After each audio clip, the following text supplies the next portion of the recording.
Welcome to Sleepy Science Student, where we explore the cosmos one gentle wonder at a time. Tonight, we're embarking on a slow, peaceful journey to the very edge of existence itself, to that mysterious moment before time began, before space unfurled, before anything we could call the universe even existed. We're going to softly contemplate what might have come before the Big Bang. I hope this video isn't too interesting. Though, if it does happen to keep you awake, at least you'll be learning something fascinating about the deepest mysteries of cosmology and existence itself. Not the worst way to spend a sleepless night, pondering the origin of everything. Before we drift back to the beginning of time together, I'd love it if you gave this video a like and maybe even subscribed if you haven't already. It really helps this quiet little channel grow and means more curious minds can find their way to these gentle explorations of science and wonder. I'd also love to know where you're watching from and what time it is for you right now. Are you tuning in from a cozy bed in Manchester at midnight, wrapped in blankets while rain patters against the window? Or perhaps you're listening from a comfortable couch in Vancouver at 9 in the evening, pretending you're about to start being productive? Let me know in the comments. It's always such a joy to see this peaceful community scattered gently across the globe, all of us wondering together about the same profound questions. Now settle in. Get comfortable. You don't need to remember any of this. You don't need to take notes or stay alert or worry about understanding every detail. Just let the words wash over you like waves of cosmic microwave background radiation.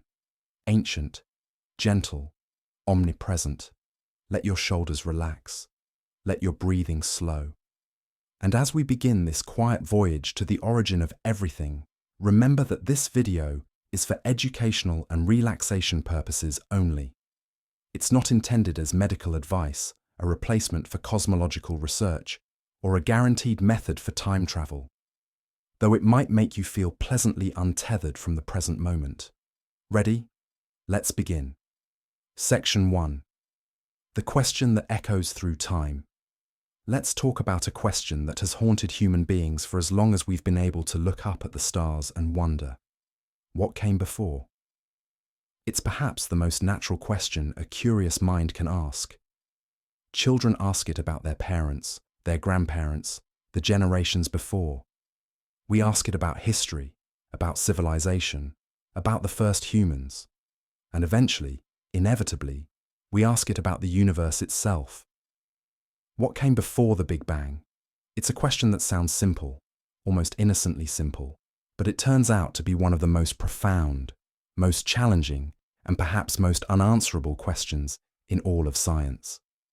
It's the kind of question that makes even the most brilliant physicists pause, furrow their brows, and admit with gentle humility that we may never truly know.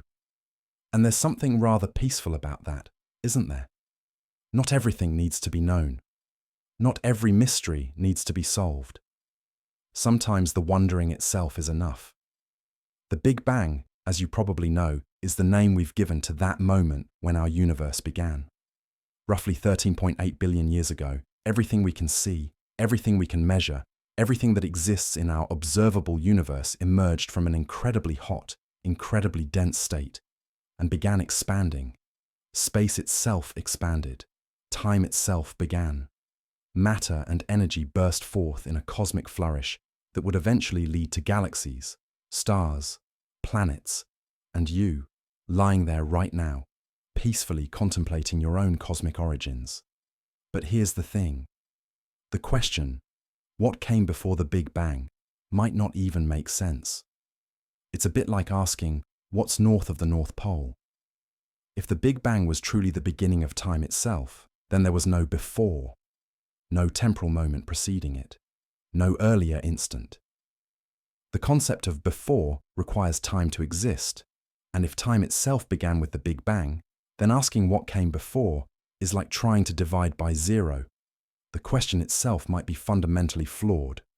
And yet, we can't help but ask it anyway, because it feels like there must have been something, some prior state, some condition or circumstance that led to the Big Bang. some reason why there is something rather than nothing at all. The human mind rebels against the idea of a beginning without a before. It feels incomplete, unsatisfying, like walking into a theatre after a movie has already started and being told there were no previews, no opening credits, that the film simply began mid-sentence, and that's that. Scientists have been wrestling with this question for decades. Not just casually pondering it during coffee breaks, but seriously, rigorously, using mathematics and physics and observations of the universe to try to peer beyond what seems like an impenetrable barrier. What they've discovered, slowly and carefully, is that there might be ways to think about before the Big Bang that don't violate the laws of physics. Ways that allow for something to exist prior to our universe's beginning without requiring time to exist before time existed. Confused yet? Don't worry. That's perfectly natural. We're dealing with concepts that sit at the very edge of human understanding, ideas that push language itself to its breaking point. Take a breath. Let your mind relax. We're going to explore these ideas gently, one step at a time, building understanding the way the universe built itself, slowly, patiently, layer by layer. The journey we're about to take together will wind through several fascinating theoretical landscapes. We'll explore the idea of quantum fluctuations, those tiny ripples in the fabric of reality that might have given birth to a universe. We'll contemplate the quantum bounce theory, which suggests our Big Bang might have been more of a big bounce, emerging from the collapse of a previous universe. We'll drift through the concept of eternal inflation, where our universe is just one bubble in an infinite froth of universes constantly being born. And we'll ponder the multiverse, that dizzying possibility that countless universes exist alongside our own, each with potentially different laws of physics, different constants, different stories to tell. But before we venture into these exotic theoretical territories, we need to establish some foundations. We need to understand what the Big Bang actually was. Not the cartoon version with an explosion in space, but the real, subtle, elegant process that modern cosmology describes. We need to grasp what it means for space itself to expand, for time to have a beginning, for the universe to have an origin that is not located at a point in space, but is instead woven into the very fabric of space-time itself. You might think the Big Bang was like a bomb going off in an empty room, sending matter and energy flying outward into a pre-existing void. But actually, the Big Bang was nothing like that. It wasn't an explosion in space. It was an expansion of space. Every point in the universe was the Big Bang. There was no center, no edge, no outside. The universe wasn't expanding into anything. There was no anything for it to expand into. Space itself was growing, carrying galaxies along with it, like raisins in a rising loaf of bread. This is where things start to get delightfully strange, in that gentle, mind-bending way that physics often does. When we say the universe began 13.8 billion years ago, we're not saying it began at a particular location. We're saying it began everywhere simultaneously. Every point in space, including the spot where you're lying right now, was once part of that incredibly hot, incredibly dense initial state. You are lying at the very center of the Big Bang. And so is everyone else.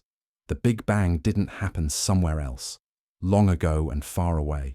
It happened here. It happened everywhere. Scientists arrived at this remarkable understanding through careful observation and brilliant theoretical work. In the 1920s, astronomers like Edwin Hubble noticed something peculiar. Distant galaxies were moving away from us. Not just a few galaxies, but all of them. And the farther away a galaxy was, the faster it was receding. It was as if the entire universe were expanding, with every galaxy moving away from every other galaxy. This discovery was revolutionary. It meant the universe wasn't static and eternal, as most people had assumed for millennia.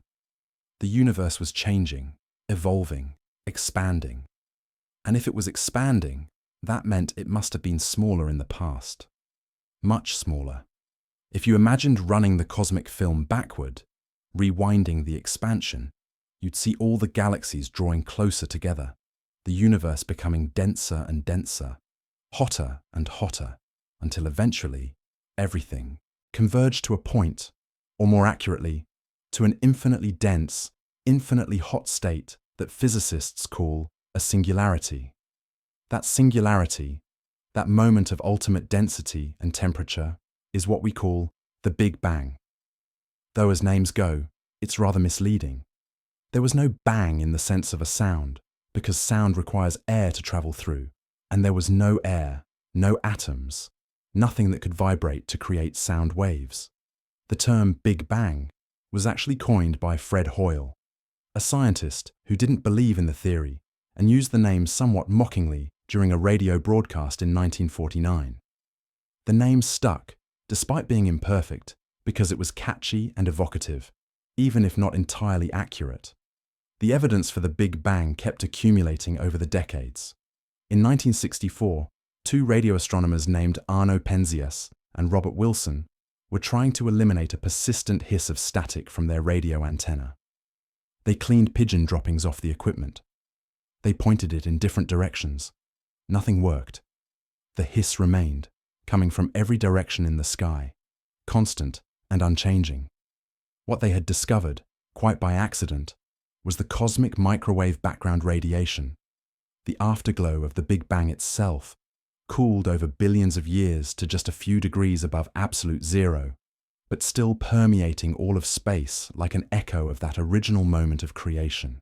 This cosmic microwave background is one of the most important pieces of evidence for the Big Bang theory. It's exactly what we'd expect to find if the universe had indeed been much hotter and denser in the past. As the universe expanded and cooled, the intense radiation that filled it stretched into longer and longer wavelengths, eventually becoming the microwave radiation we detect today. It's like the universe's baby picture, showing us what conditions were like when the universe was only about 380,000 years old. Ancient by human standards, but practically yesterday in cosmic terms. More recently, satellites like WMAP and the Planck spacecraft have mapped this cosmic microwave background in exquisite detail, revealing tiny temperature fluctuations, regions that were slightly warmer or slightly cooler. These tiny variations, just fractions of a degree, represent the seeds that would eventually grow into galaxies, clusters of galaxies, and the large-scale structure of the universe we see today. It's remarkable, really. We can look at a map of the infant universe and see the blueprint for everything that would come later, including us. But here's where the mystery deepens, where we start to approach the edge of what we can observe and measure and truly know. The cosmic microwave background shows us the universe when it was 380,000 years old. That sounds impressively early, and it is. But 380,000 years is an eternity compared to the moment of the Big Bang itself. What happened in those first 380,000 years? What happened in the first second? The first fraction of a second? The first infinitesimal sliver of time after time itself began. Physicists have worked out in remarkable detail a timeline of the early universe. They call it the cosmic calendar, though unlike any calendar you've seen before. In the first fraction of a second after the Big Bang, the universe underwent a period of exponential expansion called inflation, growing from subatomic size to something much larger in an almost instantaneous burst. This inflationary period, which lasted perhaps 10 to 36 seconds, is thought to have smoothed out the universe, made it remarkably uniform, and created the conditions for the cosmic microwave background we observe today. After inflation ended, the universe was filled with a hot soup of fundamental particles and radiation. It was too hot for atoms to form. Any atom that tried to come together would immediately be blasted apart by the intense energy.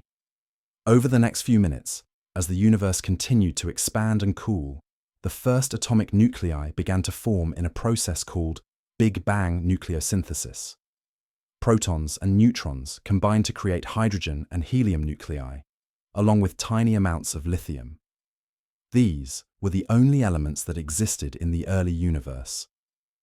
Everything heavier, carbon, oxygen, iron, gold, all the elements that make up planets and people, would have to wait for stars to form, live, and die, forging those heavier elements in their cores and scattering them into space through supernova explosions. For 380,000 years, the universe remained opaque, filled with a fog of free electrons that scattered light in all directions. Then, as the temperature dropped below a critical threshold, electrons combined with nuclei to form the first complete atoms. The universe became transparent for the first time. Light could travel freely through space without being scattered, and that's the light we now detect as the cosmic microwave background, the first light that could travel unimpeded through the cosmos, carrying information about the early universe to our telescopes billions of years later. This is what we know. This is what observations and experiments and careful theory have revealed about the universe's earliest moments. But notice something. We haven't actually reached the Big Bang itself. We've approached it, gotten close, traced the universe back to fractions of a second after its beginning. But the moment of the Big Bang itself, that instant when time equaled zero, remains shrouded in mystery. Not because scientists haven't tried to understand it, but because our current theories break down as we approach that moment. The mathematics becomes impossible. Quantities become infinite. Our equations, which work so beautifully to describe the universe at all other times, simply stop working. This is called the singularity problem. As we trace the universe backward in time, toward the moment of the Big Bang, the density and temperature increase without limit. They approach infinity. The curvature of space-time becomes infinite. And when your equations tell you that physical quantities are infinite, it's usually a sign that something is wrong with your theory. Not that the theory is bad or useless. Einstein's general relativity and quantum mechanics are two of the most successful scientific theories ever developed, but that they're incomplete. They're missing something, some crucial piece of understanding that would allow us to peer beyond the singularity and see what, if anything, came before. You might think this would be frustrating for scientists, hitting this wall, encountering this barrier beyond which our theories cannot take us. And in a way, it is. But there's also something rather exciting about it, in a calm, contemplative sort of way. This is the frontier. This is where human knowledge meets the unknown.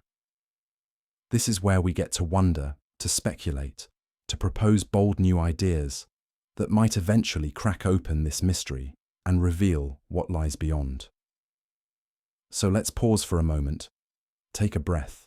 We've established the landscape. We understand, at least in broad strokes, what the Big Bang was. Not an explosion in space, but an expansion of space, the beginning of the universe as we know it, traceable back to a fraction of a second after time itself began. We've seen how scientists have pieced together this story through observations of distant galaxies, the cosmic microwave background, the formation of the first elements, all of it fitting together into a coherent picture that stretches back 13.8 billion years. But we've also encountered the limit of that picture, the singularity at the heart of the Big Bang, where our theories break down and we can no longer calculate or predict with confidence what was happening. And beyond that singularity lies the question that brought us here. What came before? In the sections ahead, we'll explore various answers that physicists have proposed. Some are based on extensions of existing theories. Some require entirely new frameworks of understanding. Some are mathematically rigorous and testable, at least in principle. Others are more speculative, more philosophical, dwelling in that misty realm between science and metaphysics, where certainty gives way to possibility. But here's what's important to remember as we venture into these deep waters. We don't know the answer. Nobody does. Anyone who claims certainty about what came before the Big Bang is either deceiving themselves or trying to deceive you. What we have are elegant ideas, fascinating possibilities, theoretical frameworks that might, just might, contain a grain of truth. And that's okay. Not knowing is okay. The universe doesn't owe us an answer. It doesn't need to make sense according to our limited experience of cause and effect. before and after, past and future. The universe simply is. And we, temporary arrangements of atoms that became conscious and curious, get to spend our brief lives wondering about it, marveling at it, trying to understand it. That's a rather special thing when you think about it. Out of all the possible ways matter and energy could have arranged themselves in this vast cosmos, some of those arrangements learn to ask questions about their own origins. You are one of those arrangements.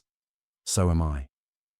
And tonight, we're using this improbable gift of consciousness to contemplate the most improbable thing of all, the fact that anything exists at all.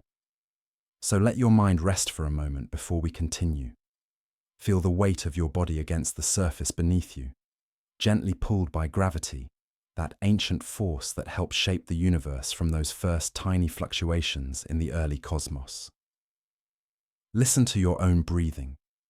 Oxygen molecules flowing into your lungs, processed by your cells in a dance of chemistry that has its ultimate origin in the fusion reactions of long-dead stars. You are, quite literally, made of stardust, made of atoms forged in stellar cores and scattered across space, eventually finding their way to a planet orbiting an ordinary star, where they assembled into something complex enough to wonder about the Big Bang. Are you still with me? Don't worry if your attention is drifting. That's perfectly natural, perfectly okay. The goal here isn't to cram information into your mind like stuffing a suitcase. The goal is to let these ideas wash over you, to feel the enormity and the intimacy of cosmology, to glimpse the edge of what we know and what we might never know. If you find yourself getting sleepy, that's wonderful. If you find yourself getting curious, that's wonderful too. Both are valid ways to engage with the profound mysteries we're exploring together. Now then, we've set the stage. We've established what the Big Bang was and why the question, what came before, is both natural and deeply challenging. We've traced the universe back to its earliest moments and encountered the boundary beyond which our current theories cannot take us. We're ready to start exploring the various ideas scientists have proposed for what might have existed before our universe began, or whether before even makes sense in this context. In the next section, we'll explore one of the most intriguing possibilities, that the Big Bang emerged from quantum fluctuations in a primordial field of nothingness. Or rather, not nothingness exactly, but something called a quantum vacuum, which, as we'll discover, is anything but empty. It's a place where virtual particles pop in and out of existence, where energy fluctuates at the tiniest scales, and where, just possibly, entire universes can be born from nothing more than the uncertainty principle and a bit of quantum luck. But I'm getting ahead of myself. Let's drift gently into that territory together, slowly and peacefully, like falling into sleep, or like a universe emerging from the quantum foam. Ready? Let's continue this quiet journey to the beginning of everything. Let's talk about nothing, not the philosophical concept of nothingness, not the absence of meaning or the void you might feel when you finish a really good book, but the physical concept of nothing. Empty space, a vacuum. The kind of nothing you might imagine exists between stars, between galaxies, in the vast reaches of the cosmos, where matter is vanishingly rare. You might think that nothing is, well, nothing. An absence, a lack, a place where literally nothing exists and nothing happens. But actually, and this is where quantum mechanics begins to work its subtle, fascinating magic, nothing is something. Empty space isn't empty at all. It's teeming with activity, buzzing with energy, filled with particles that pop in and out of existence so quickly, you'd never notice them unless you knew exactly how to look. Welcome to the quantum vacuum, one of the strangest concepts in all of physics, and one of the key ideas we need to understand if we want to contemplate what might have come before the Big Bang. Because if the quantum vacuum can give birth to particles, if it can create something from nothing at microscopic scales, then perhaps, just perhaps, it can create something much larger, something universe-sized. The story of the quantum vacuum begins with a profound shift in how physicists understand reality. For centuries, scientists thought of space as a stage, a backdrop against which the real actors, particles and forces, played out their roles. Space itself was passive, unchanging, just there. It was the container that held everything else. But quantum mechanics, that beautifully strange theory developed in the early 20th century, revealed that this picture was wrong. Space isn't a passive stage. It's an active participant in the drama of existence. At the quantum level, at the smallest scales imaginable, reality becomes fuzzy, uncertain. Instead of particles having precise positions and velocities, they exist in clouds of probability.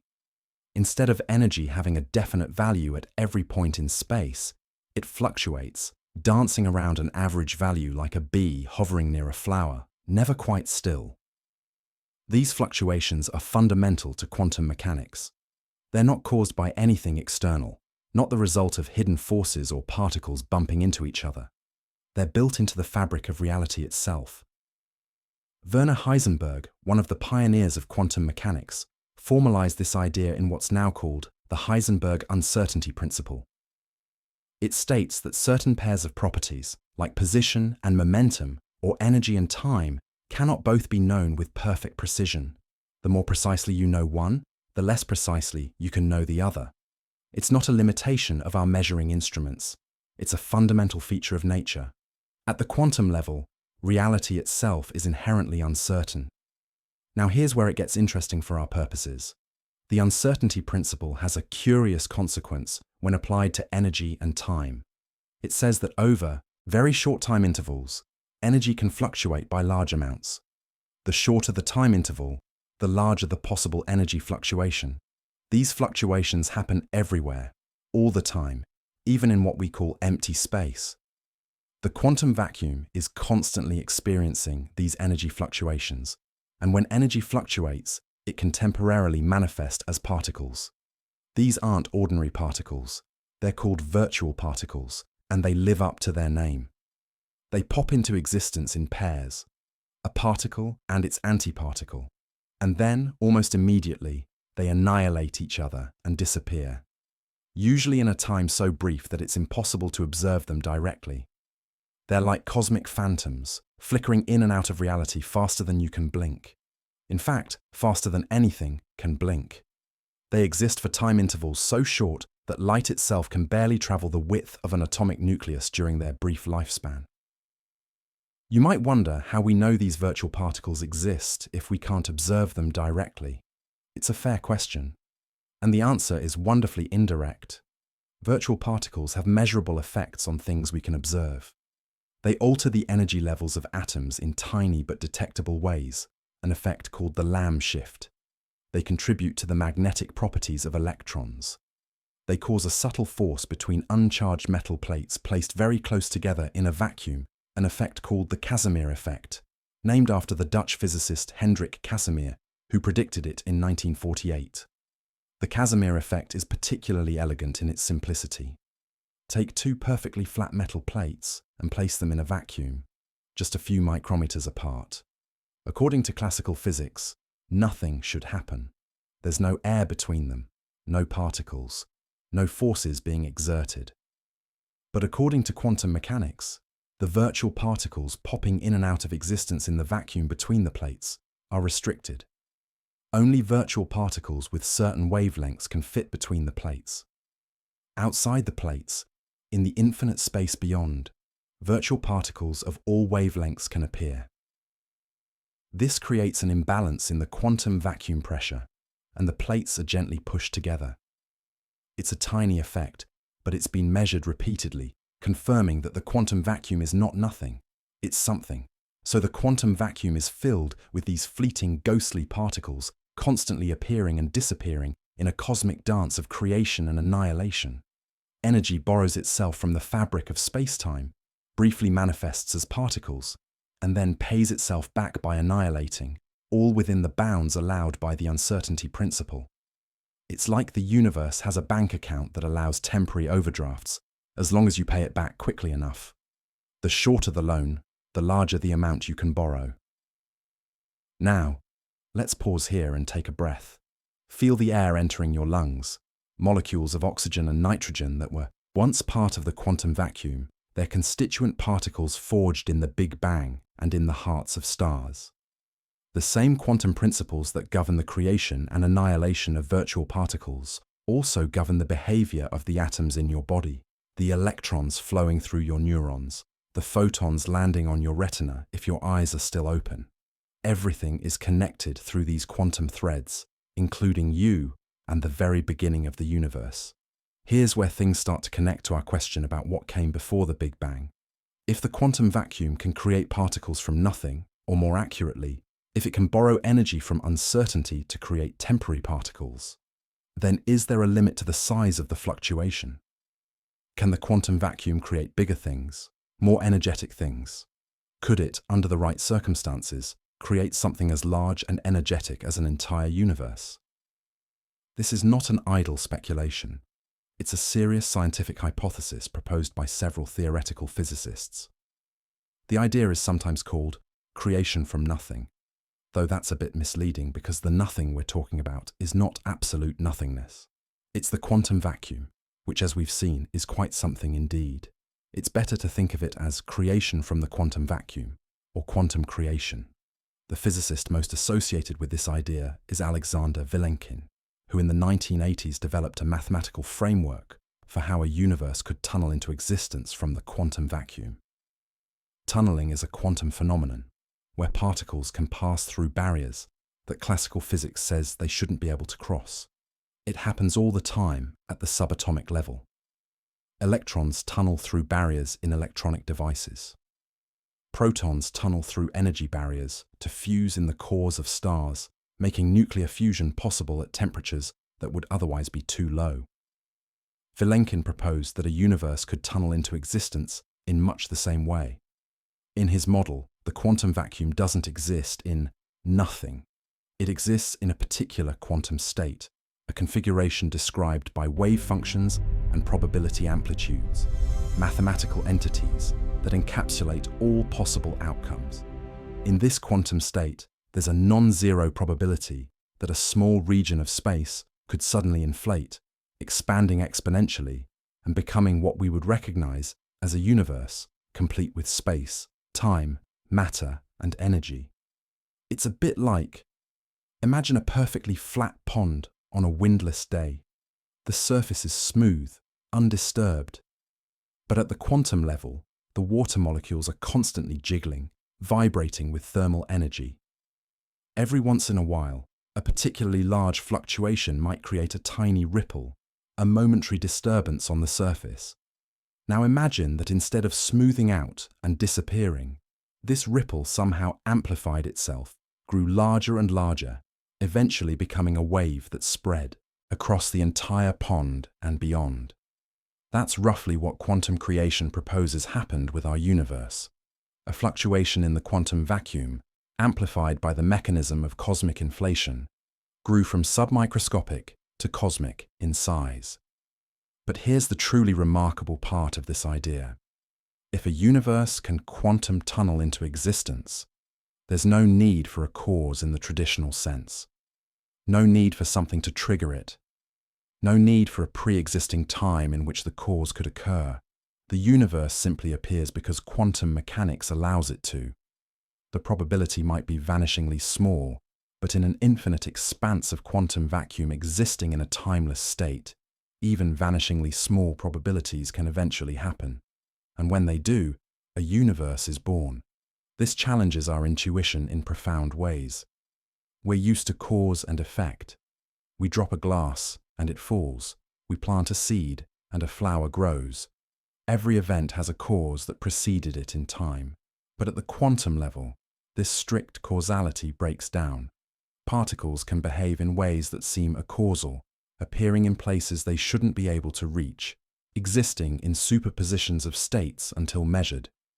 If the universe itself emerged through a quantum process, then it might not need a cause. It might just be. Stephen Hawking explored similar ideas, particularly in his collaboration with James Hartley. They proposed what's called the no-boundary proposal, a mathematical framework suggesting that the universe has no boundary in time. Instead of time starting at a definite point, like a road that suddenly begins at a cliff's edge, time might be finite but boundless, like the surface of a sphere.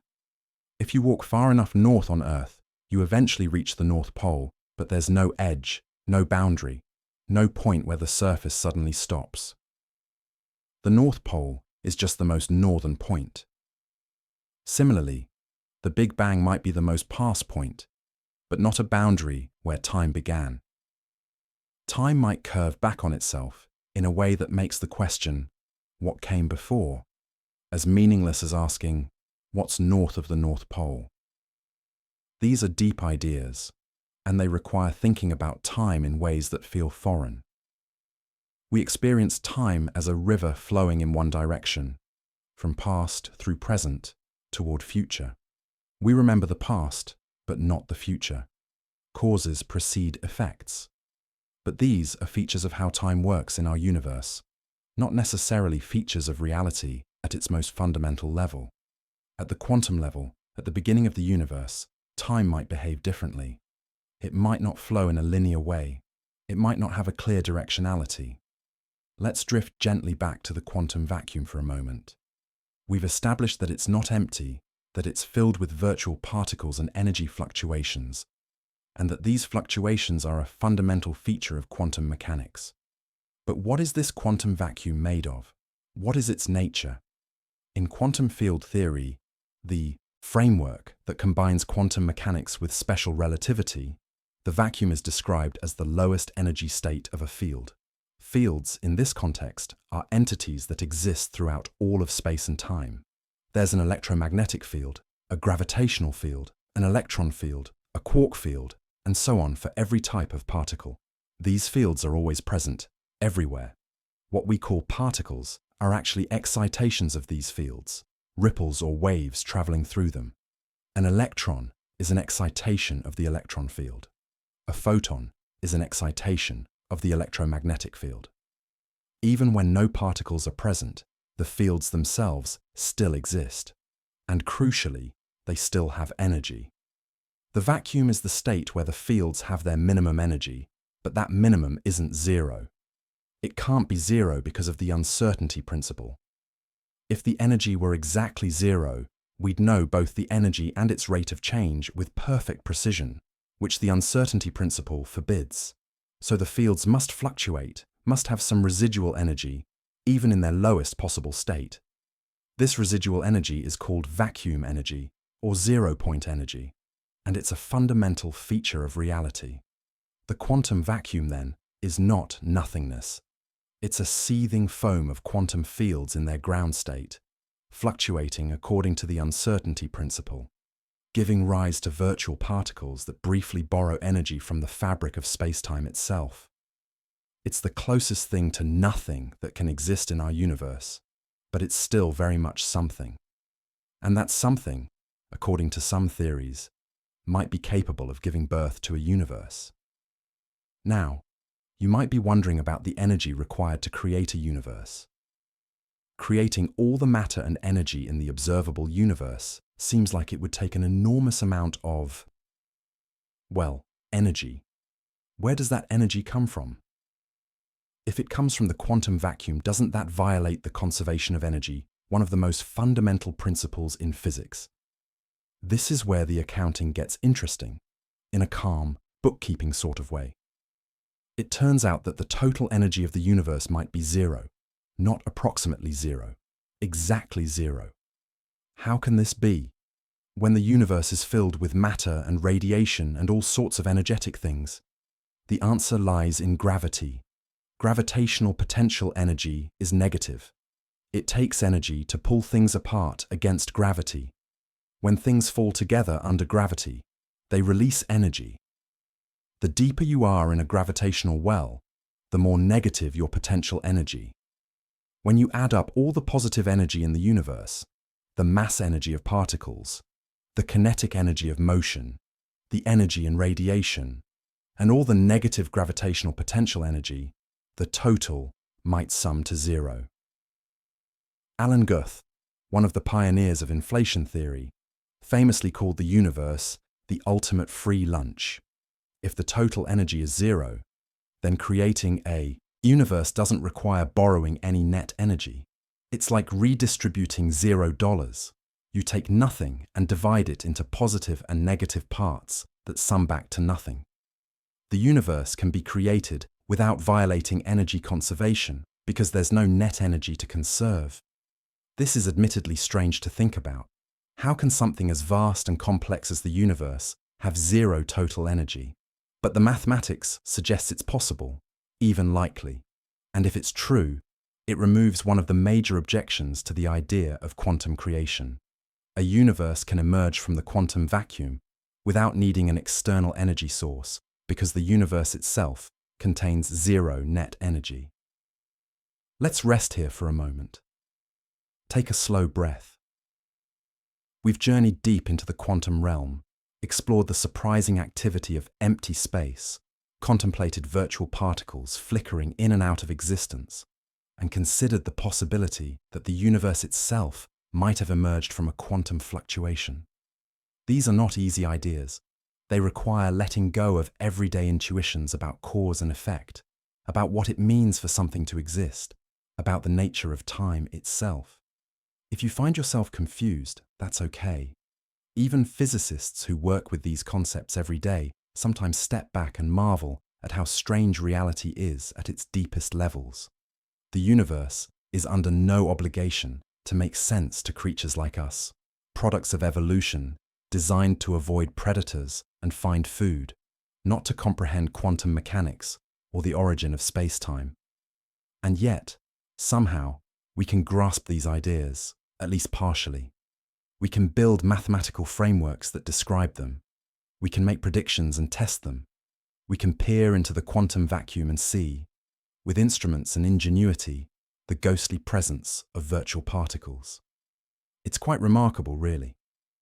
The quantum vacuum, then, offers one possible answer to the question, what came before the Big Bang? Before the Big Bang, there was the quantum vacuum, not nothing, but a seething quantum state from which a universe could emerge through quantum tunneling. This doesn't push the mystery back to, where did the quantum vacuum come from?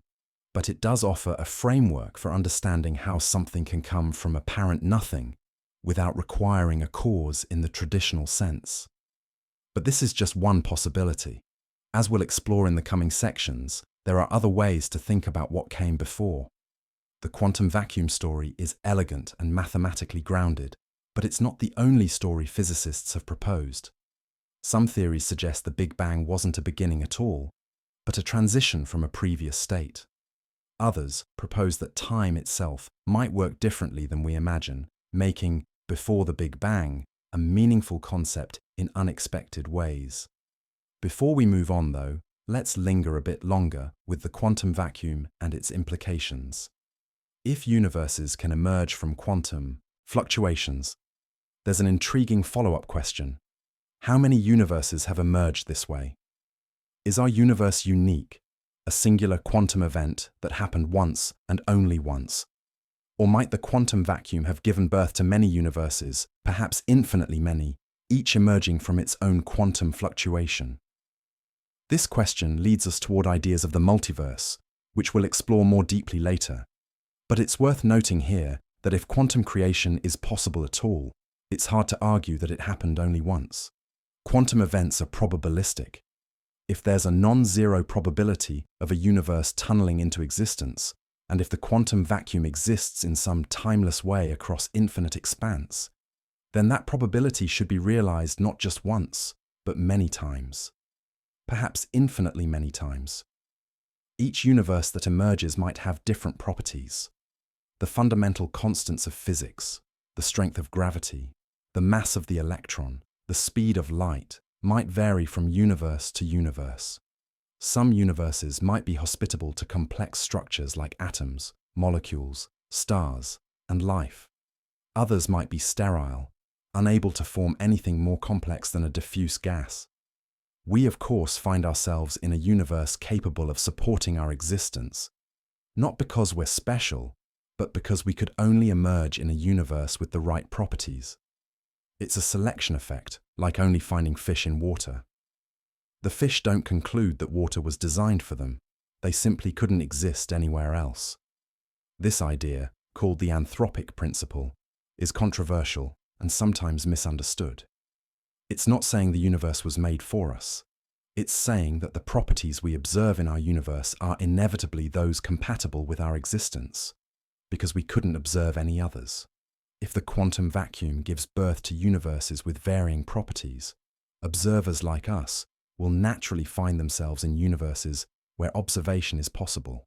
The universes that can't support life go unobserved, not because they don't exist, but because there's nobody there to observe them. You might think this is a disappointing answer to why our universe has the properties it does. You might prefer a more elegant explanation, some deep principle that requires the constants to have exactly the values they do. And maybe such a principle exists, waiting to be discovered. But the anthropic principle offers at least a partial answer consistent with quantum creation. If many universes exist with varying properties, we'll inevitably find ourselves in one compatible with our existence, and that's enough to explain why our universe seems fine-tuned for life, without requiring an actual tuner. Let's take another pause. Slow down. Feel your body relaxing, sinking softly into whatever surface supports you. The quantum foam that gave rise to the universe still exists, everywhere around you and within you. Virtual particles are appearing and disappearing in the spaces between your atoms right now, contributing to the mass and properties of every particle in your body. You are, in a very real sense, sustained by the same quantum processes that might have given birth to the universe itself. The boundary between you and the quantum vacuum is blurrier than you might think. The quantum vacuum also connects to one of the great mysteries of modern cosmology: dark energy.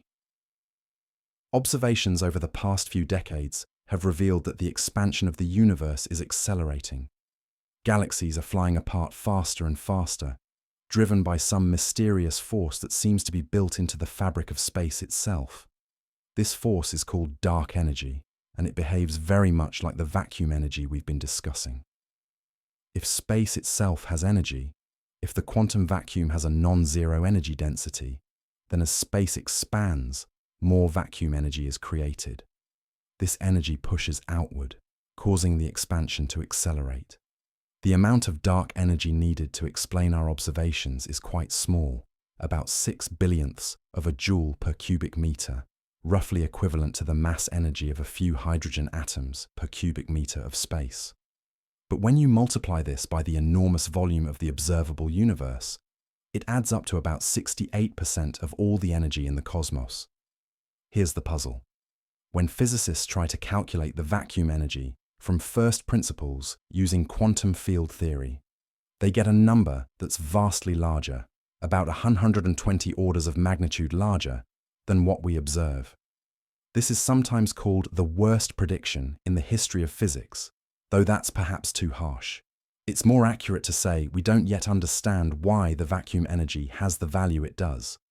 There's something fundamental we're missing about the quantum vacuum, about how to calculate its energy, or about how it interacts with gravity.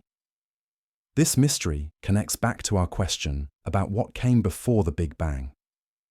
If we don't fully understand the quantum vacuum in our current universe, how can we confidently extrapolate its properties back to before the universe began? The answer is we can't, not with complete confidence. But we can make educated guesses, build models, explore the mathematical possibilities, and see where they lead. That's what theoretical physics does. It ventures into the unknown, guided by mathematics and constrained by observations, trying to map out the territory beyond what we can directly see. The quantum vacuum offers a seductive answer to the question of origins. It's something rather than nothing, but it's as close to nothing as anything can be. It exists in a timeless way, not requiring a moment of creation itself. And it has a mechanism, quantum tunneling, by which universes can emerge. It's not complete. It doesn't answer every question. Where did the quantum vacuum come from? Why does it have the properties it does? Why does quantum mechanics work the way it does?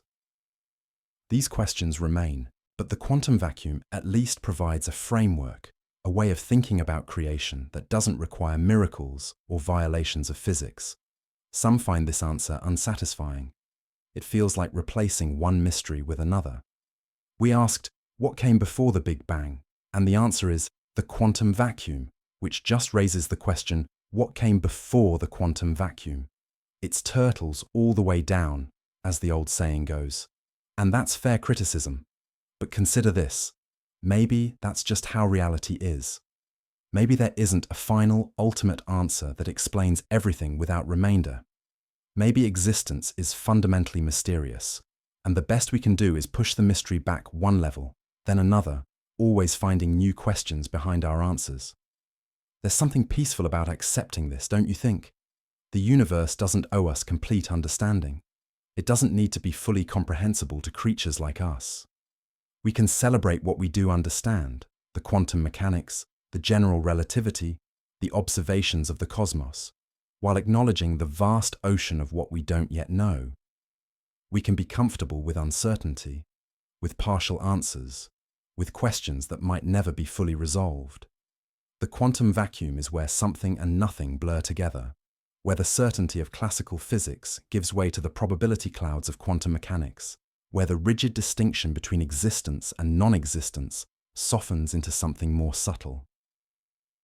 It's a fitting place for a universe to be born, not with a bang, not with fanfare, but quietly, spontaneously, through the strange logic of quantum mechanics that allows reality itself to fluctuate. As you lie there, breathing slowly, your body a temporary arrangement of atoms, those atoms themselves temporary excitations of quantum fields, you are connected to this story of quantum creation. The particles in your body have existed since shortly after the Big Bang, but the quantum fields that give rise to those particles might have existed before, in the quantum vacuum from which the universe emerged. You are made of the same stuff as the beginning of everything. And the processes happening in your body right now, electrons tunneling across synapses, photons being absorbed and emitted, quantum coherence playing a role in photosynthesis and possibly even consciousness. These are manifestations of the same quantum principles that might have birthed the cosmos. So the quantum vacuum isn't just an abstract concept. It's intimately connected to you, to everything around you, to the very existence of the universe. It's the ground state of reality, the baseline from which everything else emerges. Understanding it means understanding something fundamental about existence itself. Now, let your thoughts drift. We've explored the quantum vacuum thoroughly, seen how it's not empty, but full of quantum activity, considered how it might give birth to universes through quantum fluctuations and tunneling. It's one possible answer to what came before the Big Bang, but it's not the only answer. In the next section, we'll explore a different possibility, one where the Big Bang wasn't a beginning at all, but a bounce, a transition from a previous universe that collapsed under its own gravity and then rebounded, giving rise to our universe in an eternal cycle of cosmic death and rebirth. But before we venture there, rest, breathe. Let the strangeness of the quantum vacuum settle gently in your mind. You don't need to understand it all. You don't need to remember the details. Just let it wash over you. This sense of wonder at how reality works at its deepest levels, how something can emerge from apparent nothing, how existence itself is stranger and more beautiful than we ever imagined. Are you still awake? If so, I hope the quantum vacuum has been more soothing than stimulating.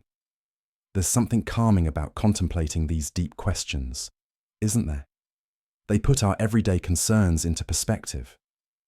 Traffic jams and deadlines and social anxieties seem rather small when you're pondering the quantum origin of the universe. That's one of the gifts science offers. A shift in perspective, a widening of horizons, a reminder that we're part of something vastly larger and older than ourselves. So, settle in, get comfortable. We have more mysteries to explore, more possible answers to the question of what came before. The quantum vacuum has given us one framework. Now let's see what others await us in this gentle journey to the edge of existence. Let's talk about endings and beginnings, and how they might not be as distinct as we think. We've been exploring the Big Bang as a beginning, the moment when our universe came into existence. But what if it wasn't really a beginning?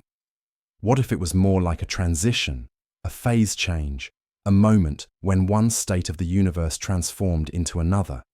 What if the Big Bang was actually a big bounce?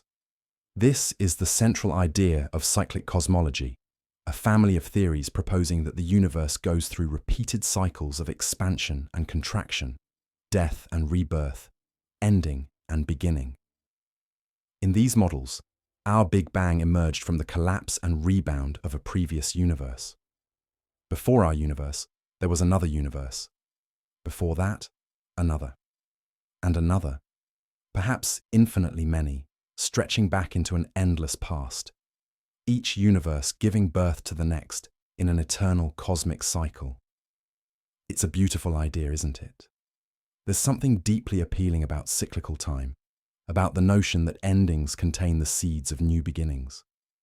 Many ancient cultures conceived of time this way, not as a line stretching from past to future, but as a circle, endlessly repeating. The cosmic wheel, turning forever. Modern cyclic cosmology echoes these ancient intuitions, though now clothed in the mathematical language of general relativity and quantum mechanics. The story of cyclic cosmology begins, as so many stories in modern physics do, with Einstein. His theory of general relativity, published in 1915, revolutionized our understanding of gravity. Instead of being a force acting mysteriously across empty space, as Newton had conceived it, gravity was revealed to be a consequence of space-time geometry. Mass and energy curve space-time, and objects moving through curved space-time follow paths we perceive as gravitational attraction. The Earth orbits the Sun not because a force pulls it, but because the Sun's mass curves space-time, and the Earth simply follows the natural path through that curved geometry. General relativity is a beautiful theory, elegant in its mathematics, profound in its implications.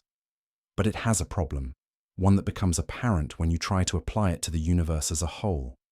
The equations of general relativity allow for solutions where space-time becomes infinitely curved, where density becomes infinite, where the mathematics breaks down completely.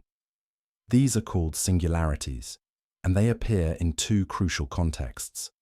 At the center of black holes, and at the beginning of the universe, the Big Bang singularity we discussed earlier. Singularities are deeply troubling to physicists. When your equations tell you that quantities become infinite, it's usually a sign that something is wrong. Not that the theory is bad.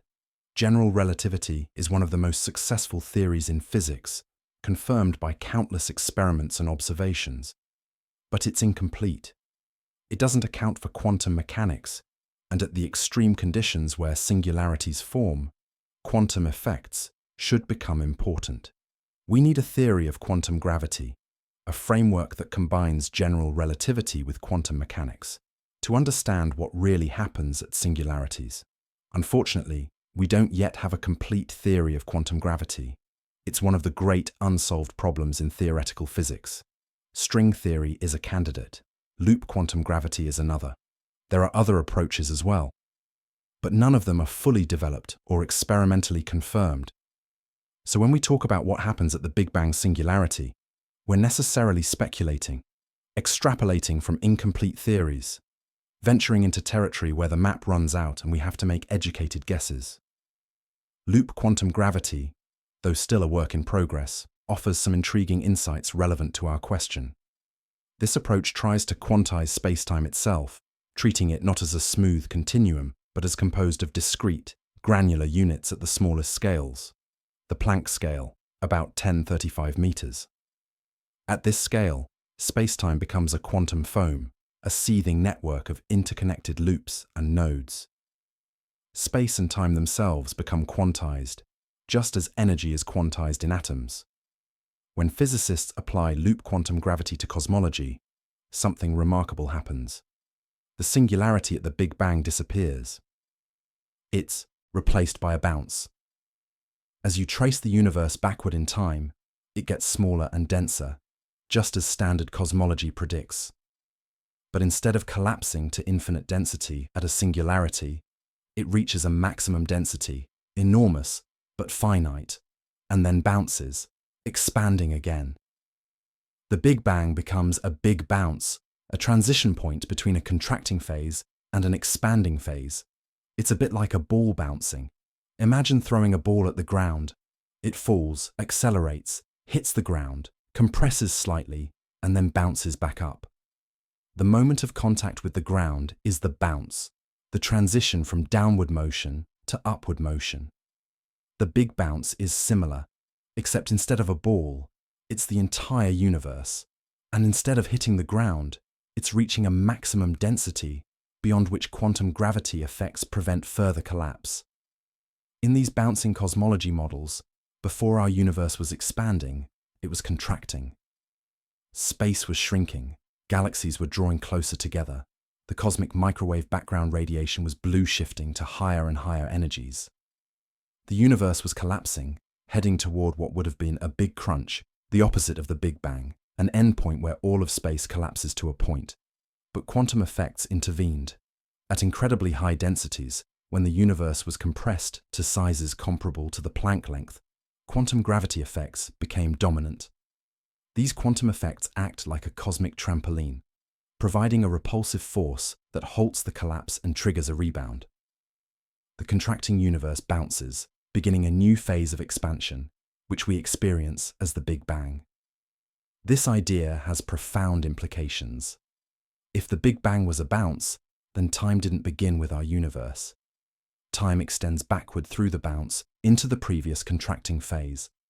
And if that phase was itself the result of a previous bounce from an even earlier expanding phase, then time might extend infinitely far into the past, with no beginning at all. The universe would be eternal, not in the sense of lasting forever into the future, but in the sense of having always existed, cycling through endless phases of expansion and contraction. Let's pause here for a moment. Breathe slowly. We're contemplating enormous stretches of time, cycles of cosmic death and rebirth, an eternal universe with no beginning. It's dizzying to think about, but there's also something calming about it, isn't there? An eternal universe is in some ways simpler than one with a beginning. It sidesteps the question, what came before, by answering another universe, and before that another, and so on forever. The mystery of existence remains. Why is there something rather than nothing? But the mystery of beginnings disappears. The bouncing universe also addresses another puzzle, the problem of the initial conditions. Our universe began in a remarkably special state, smooth, uniform, with tiny fluctuations, that would grow into galaxies. Why? Why did the universe start that way rather than in some other, more generic configuration? It's like finding a perfectly shuffled deck of cards. It's not impossible, but it requires explanation. In bouncing cosmology, the initial conditions of our universe might be explained by the final conditions of the previous universe. The collapsing phase would have smoothed out irregularities, erased complexity, preparing the ground for a bounce that would create a universe looking very much like ours. Each bounce acts like a cosmic reset button, clearing away the accumulated structure and starting fresh. The universe that emerges from the bounce is naturally smooth and uniform, not because of lucky initial conditions, but because the bounce process itself creates those conditions. Different versions of bouncing cosmology have been proposed over the years.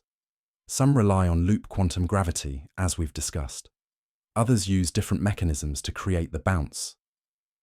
String theory, for instance, suggests scenarios involving extra dimensions of space, with our observable universe existing on a three-dimensional brane floating in a higher dimensional space. In some models, Collisions between brains could mimic a bouncing universe, with each collision creating what we perceive as a Big Bang. There's also the ekpyrotic universe model, developed by physicists including Paul Steinhardt and Neil Turok.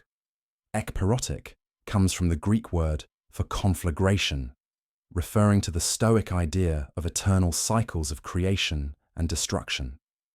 In this model, our three-dimensional universe is one of two brains moving through a higher dimensional space. Periodically, these brains collide, and each collision triggers a Big Bang-like event, creating or refreshing the universe. Between collisions, the brains drift apart, and the universe expands, cools, and eventually prepares for the next collision. It's bouncing cosmology, but with the bounces caused by brain collisions rather than quantum gravity effects. These models are speculative, certainly. We can't yet observe what happened before the Big Bang, can't send probes back to measure the conditions of a previous universe. But cyclic cosmology makes predictions that might be testable. The bouncing process should leave signatures in the cosmic microwave background, subtle patterns in the temperature fluctuations that differ from what inflation theory predicts. Scientists are analyzing data from satellites like Planck, searching for these signatures, trying to distinguish between different scenarios for the early universe. So far, the observations favor standard inflation over bouncing cosmology, but the data isn't conclusive. The signatures are subtle, easily masked by other effects, and new bouncing models continue to be developed, refining predictions, addressing problems, trying to match observations while maintaining theoretical coherence. It's an active area of research, with papers published regularly, debates ongoing, the scientific process grinding forward in its slow, careful way. You might wonder about entropy in a bouncing universe. Entropy, roughly speaking, is a measure of disorder, of the number of possible arrangements of a system. The second law of thermodynamics says that entropy always increases over time. Things tend toward disorder. Coffee cools to room temperature, perfume diffuses through air, stars burn their fuel and fade. Entropy marches upward, and this is why we experience time as having a direction, why the future feels different from the past. But if the universe cycles eternally, wouldn't entropy just keep increasing indefinitely? Wouldn't each cycle inherit the entropy accumulated in the previous cycle, with the universe becoming more and more disordered with each bounce until it's a featureless soup of maximum entropy, unable to sustain complexity or life? This is a real problem for cyclic models, one that physicists have worked hard to address. Some bouncing cosmology models propose that entropy is somehow reset during the bounce, that quantum gravity effects not only halt the collapse, but also clear the entropic slate, allowing the new cycle to start fresh with low entropy. This is controversial, as it seems to violate the second law of thermodynamics, one of the most robust principles in all of physics. Other models suggest that entropy doesn't reset, but that the universe grows in volume with each cycle, providing more space for entropy to spread into, effectively diluting it. The universe becomes larger with each bounce, allowing complexity to emerge despite the accumulated entropy. There's no consensus yet on how to solve the entropy problem in cyclic cosmology. It remains an open question, a challenge for theorists to grapple with. And that's okay. Science doesn't require that we have all the answers immediately. It's enough to identify the problems, work on them, propose solutions, test them, refine them. Progress comes slowly, incrementally, through the collective effort of many minds working on the same deep questions. Let's drift back to the bounce itself for a moment. What would it have been like, that moment of transition from contraction to expansion? In a sense, it's the most extreme event imaginable, the entire universe compressing to near Planck density, then rebounding. Energies would have been unimaginable, temperatures beyond anything we can recreate in laboratories, densities so high that the quantum nature of space-time itself becomes important. And yet, in another sense, it might have been gentle. Not gentle in human terms, certainly nothing could survive such an event, but gentle in the sense that the transition is smooth, continuous, governed by laws of physics rather than by chaotic, unpredictable breakdown. The bounce isn't a moment when the laws of physics fail. It's a moment when new laws, quantum gravity laws that we don't yet fully understand, become important and guide the universe through its transition. Imagine watching a time lapse of the bounce, if such a thing were possible. You'd see the universe contracting, galaxies drawing together, space shrinking. The cosmic microwave background would blue shift, becoming visible light, then ultraviolet, then X-rays, then gamma rays of increasing energy. Matter would be torn apart by the rising temperature and pressure, planets disintegrating, stars evaporating, atoms ionizing, nuclei breaking apart into individual protons and neutrons, those protons and neutrons melting into quarks and gluons. The universe would become a quark-gluon plasma, similar to what existed in the first microseconds after the Big Bang, but now moving in reverse, contracting rather than expanding. Space would continue shrinking, densities rising, until quantum gravity effects kicked in. Then, at the moment of maximum compression, the universe would pause, not in time, but in its collapse, and begin expanding again.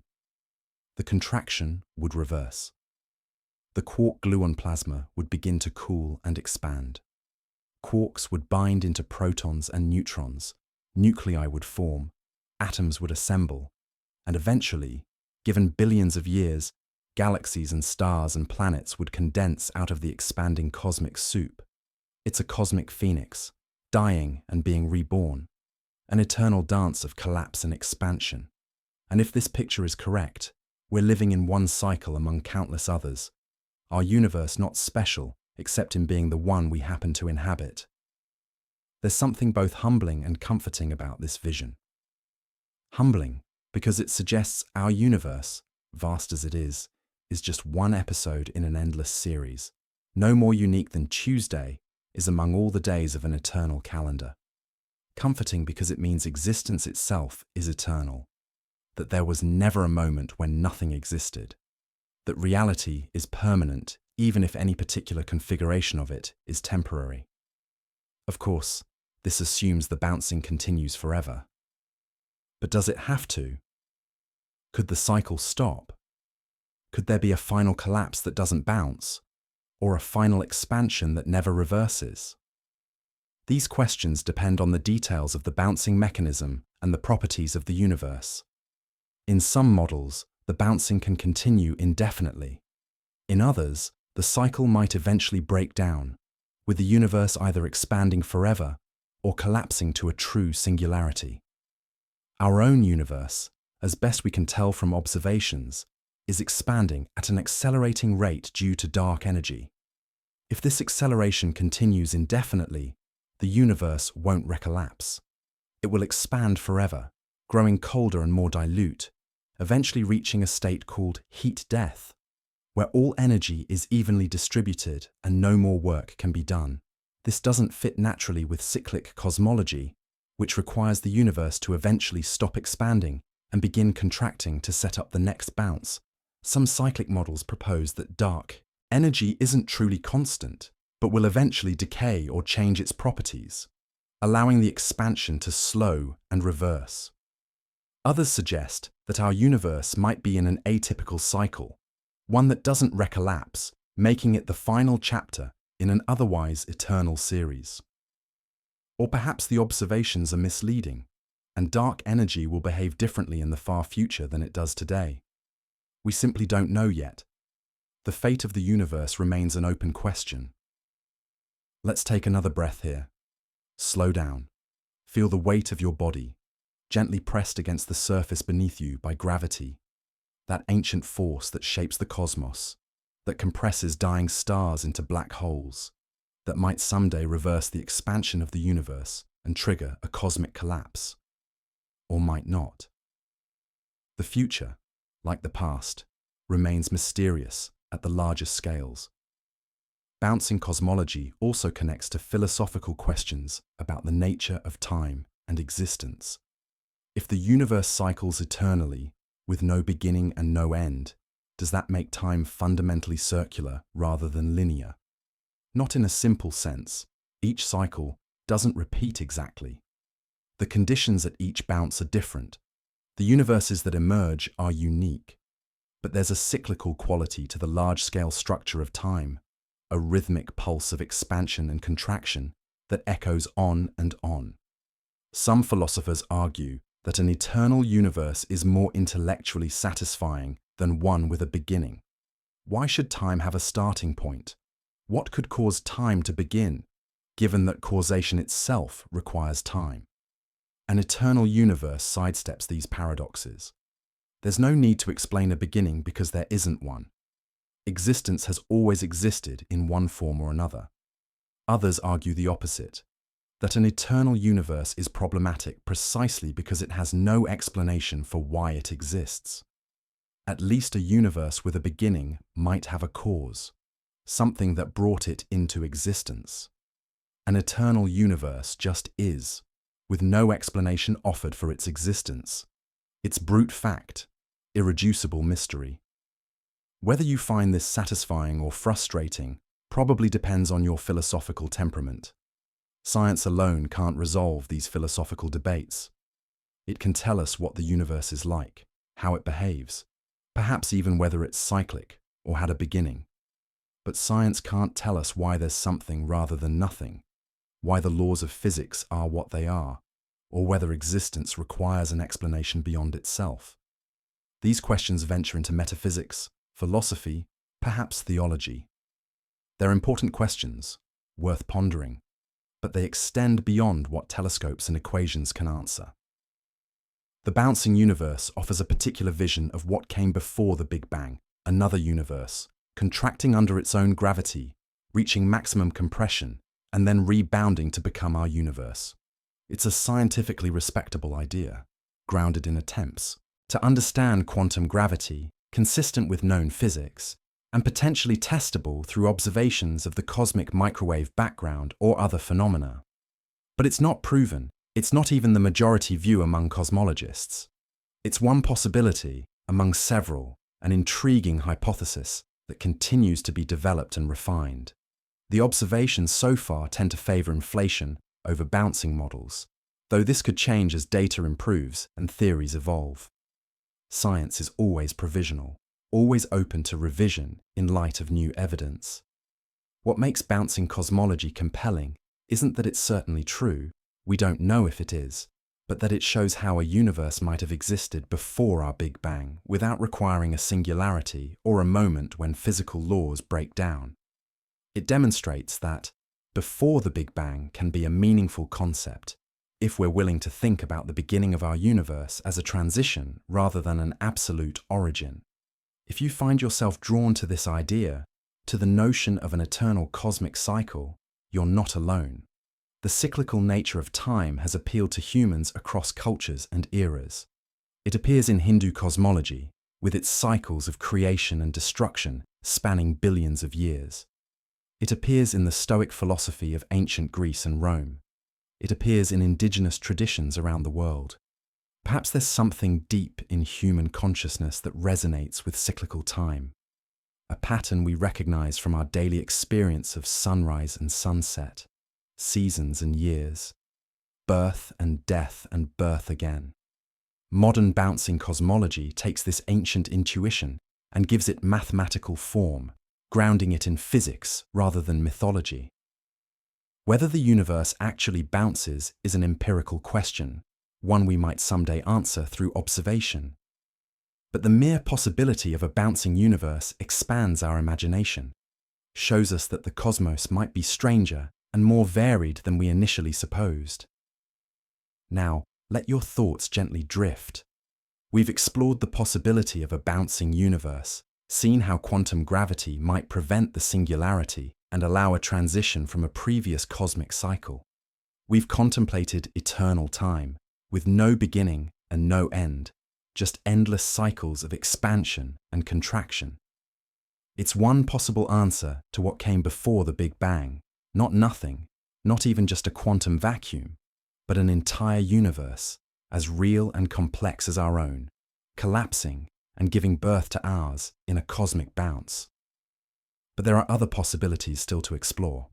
In the next section, we'll venture into the realm of eternal inflation, a scenario where universes aren't just cycling in time, but spawning in space, or something like space, creating an infinite multiverse of bubble universes, each with its own Big Bang, each expanding and cooling and perhaps spawning more universes in a never-ending cosmic reproduction.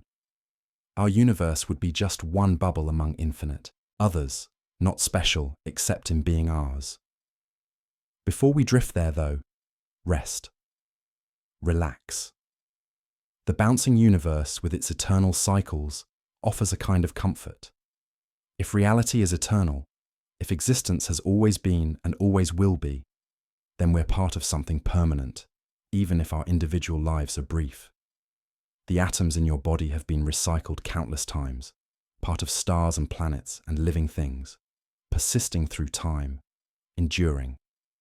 In a bouncing universe, they might persist forever, cycling through cosmic epochs, witnessing endless phases of contraction and expansion, always existing in some form. There's a poetry to that, don't you think?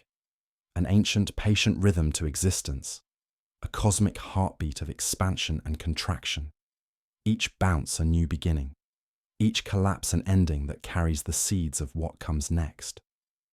Whether it's true or not, it's a beautiful vision of how reality might be structured, a reminder that endings and beginnings might not be as separate as they seem, that transformation is the universe's most fundamental process. So breathe slowly. Feel the rhythm of your own breath, in and out, like a tiny echo of cosmic expansion and contraction.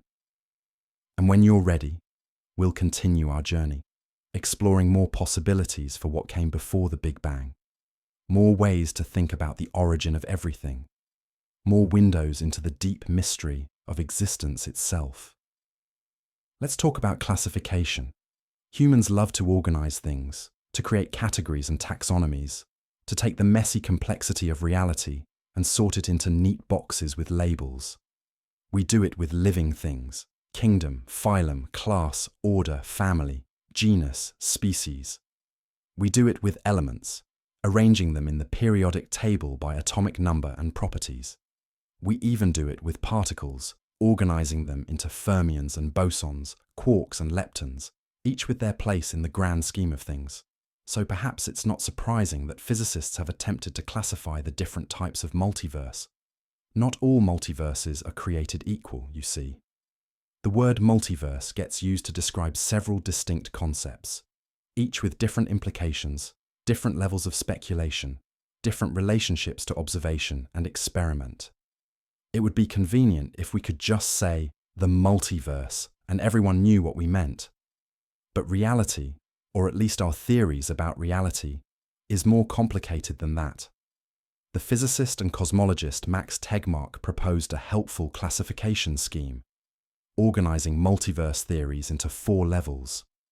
Each level represents a different kind of multiverse, a different way that reality might extend beyond what we can directly observe. The levels build on each other, with each one more speculative and philosophically radical than the last. It's like climbing a ladder of increasing abstraction, each rung taking us further from everyday experience and closer to pure mathematics and metaphysics. Let's climb this ladder together, slowly and gently, pausing at each level to catch our breath and appreciate the view.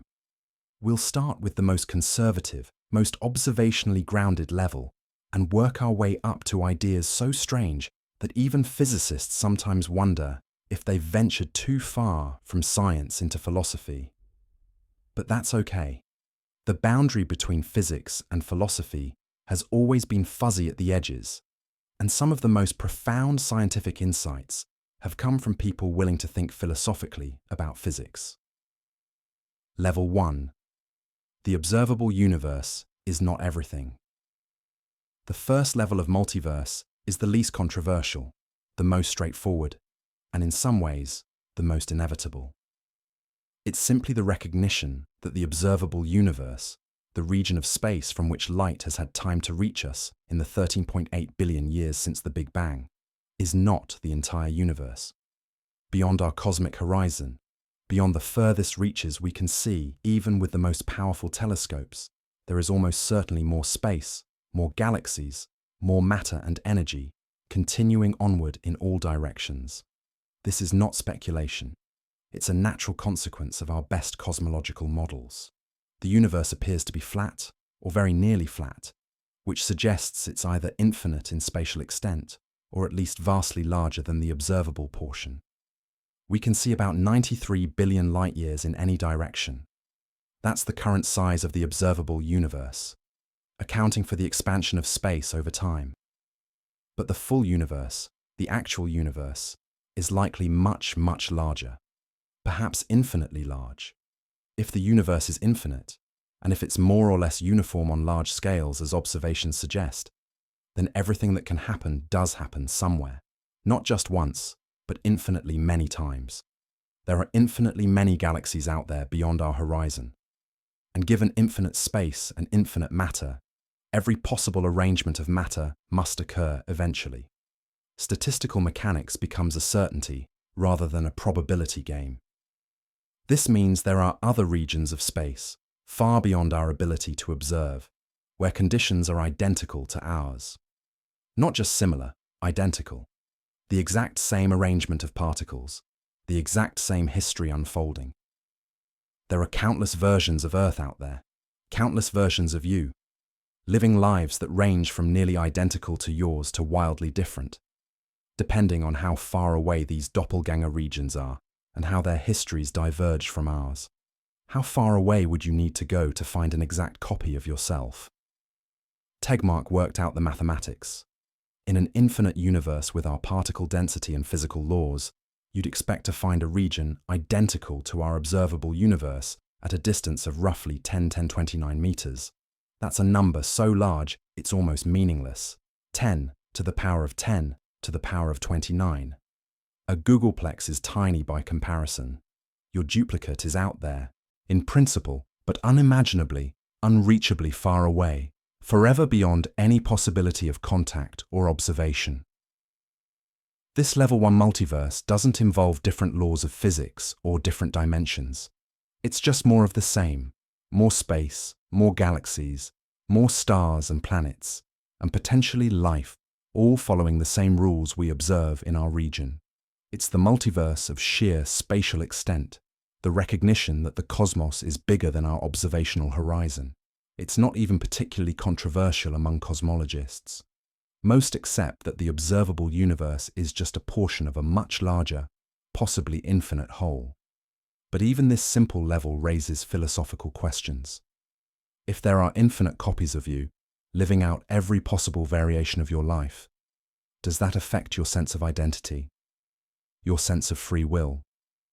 If every choice you make is made differently by some copy of you elsewhere, are your choices really meaningful? These are deep questions without easy answers, but they're worth pondering as we explore the implications of living in even this simplest type of multiverse. Let's pause here and breathe.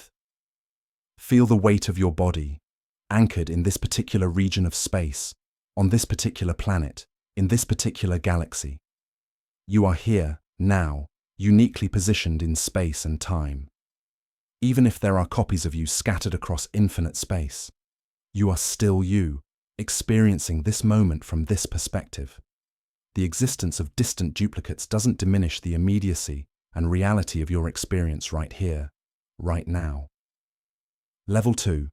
Different physical constants, different bubbles. Now we climb to the second rung of Tegmark's ladder. The Level 2 multiverse is the one we explored in the previous section. The multiverse of eternal inflation, where different bubble universes emerge from the inflating background, and each bubble might have different physical constants, different effective laws of physics determined by how various fields settled into their vacuum states.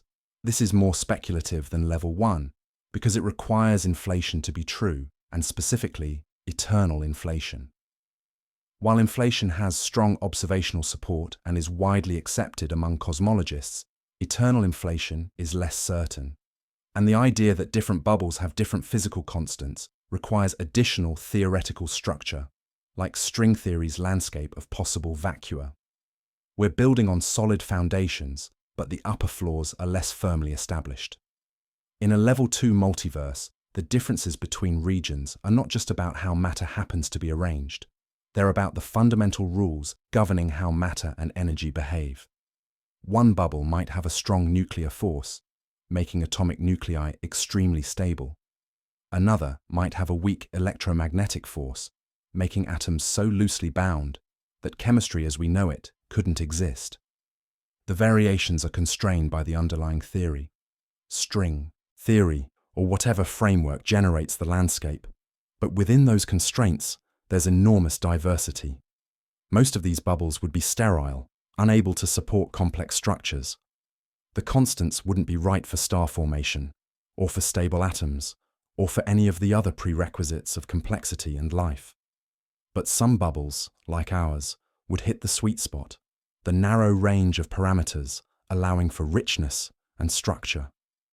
And in an infinite multiverse with eternal inflation, even rare, special bubbles like ours would be infinitely numerous. Rare doesn't mean unique when you're working with infinity. The level 2 multiverse offers an explanation for apparent fine-tuning through anthropic selection. We observe constants that allow for our existence, not because those constants are special or required by deep principles, but because we couldn't exist in bubbles with different constants. It's observer selection bias on a cosmic scale. We're living in one of the rare, habitable bubbles simply because the vast majority of bubbles that can't support observers go unobserved. Some find this explanation intellectually unsatisfying, a giving up on finding deeper reasons for why our constants have the values they do. Others find it liberating, a recognition that not everything needs a reason beyond that's how this particular bubble happened to form. The debate continues, with passionate advocates on both sides, and it touches on deep questions about what counts as a scientific explanation and how much we should expect physics to explain. Level 3. Quantum branching and many worlds. Here's where things get particularly strange, where quantum mechanics leads us into conceptual territory that seems more like science fiction than science. The Level 3 multiverse is the many worlds interpretation of quantum mechanics, and it suggests that every time a quantum measurement occurs, every time a quantum system interacts with its environment in a way that could have multiple outcomes, the universe splits into multiple branches, one for each possible outcome. This interpretation was proposed by Hugh Everett in 1957, and it remains controversial to this day. To understand it, we need to think about quantum mechanics and the infamous measurement problem. In quantum mechanics, systems exist in superpositions, combinations of multiple states at once. An electron can be in a superposition of spin-up and spin-down. A particle can be in a superposition of different positions. Schrödinger's cat, in the famous thought experiment, is in a superposition of alive and dead. But when we measure these systems, we always get a definite result. The electron is either spin-up or spin-down, not both. The particle is at one position, not multiple positions. The cat is either alive or dead, not in some ghostly superposition of the two. What happens during measurement? How does the quantum superposition collapse into a definite classical outcome? The standard interpretation, often called the Copenhagen interpretation, says that measurement causes the wave function to collapse, the superposition disappears, and one outcome is randomly selected, with probabilities given by the quantum state. This works fine for making predictions. Quantum mechanics is spectacularly successful at predicting experimental results. But it's conceptually troubling. What counts as a measurement? What physically happens during collapse? Why does observation seem to play a special role in the laws of physics? Everett proposed a radical alternative. There is no collapse. The wave function never disappears. When a measurement occurs, the superposition doesn't go away. Instead, the observer themselves enter a superposition. If you measure an electron that's in a superposition of spin-up and spin-down, you don't cause it to collapse to one state or the other. Instead, you become entangled with it, entering a superposition where one version of you observes spin up and another version observes spin down. Both outcomes happen in different branches of the universal wave function. These branches are often called worlds, hence the name many worlds interpretation. Every quantum measurement spawns new branches, new worlds, new versions of you experiencing different outcomes. The branching is constant, happening countless times per second in every particle in the universe.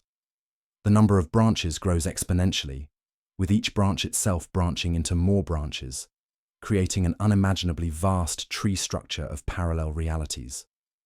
In this picture, the Level 3 multiverse is not about different regions of space or different bubbles in an inflating cosmos. It's about different branches of quantum reality, all existing simultaneously in Hilbert space, the abstract mathematical space where quantum states live. You can't travel to these other branches. You can't observe them. Once branching occurs, the branches become decoherent, unable to interfere with each other, effectively separate worlds even though they're all part of the same underlying quantum state. This sounds wild, and many physicists remain skeptical of the many worlds interpretation. It seems to violate Occam's razor, multiplying entities beyond necessity. Why posit countless branching universes when the Copenhagen interpretation gets along fine with just collapse? But advocates of many worlds argue that their interpretation is actually simpler because it doesn't require adding collapse to the equations. The Schrödinger equation, which governs quantum evolution, never includes terms for collapse. That has to be added by hand in the Copenhagen interpretation. Many worlds takes the equations at face value and accepts all the branches as real. Moreover, many worlds solve certain conceptual problems in quantum mechanics. It explains why we always observe definite outcomes, because each branch contains observers who see definite outcomes, even though the total quantum state remains a superposition. It eliminates the special role of measurement, making observers just another physical system governed by quantum mechanics. And it's arguably more compatible with quantum cosmology, where there's no external observer to collapse wave functions. But it comes at a cost. Accepting that reality branches constantly, that every quantum event creates new worlds, that there are countless versions of you experiencing every possible history, consistent with quantum probabilities. It's ontologically extravagant, populating reality with an uncountable infinity of parallel worlds, most of which we can never access or verify. Let's rest here for a moment. Breathe slowly. The many worlds interpretation can be disorienting. It challenges our sense of what's real, what it means to make a choice, whether there's a fact of the matter about what happened. In many worlds, everything that can happen does happen, just in different branches.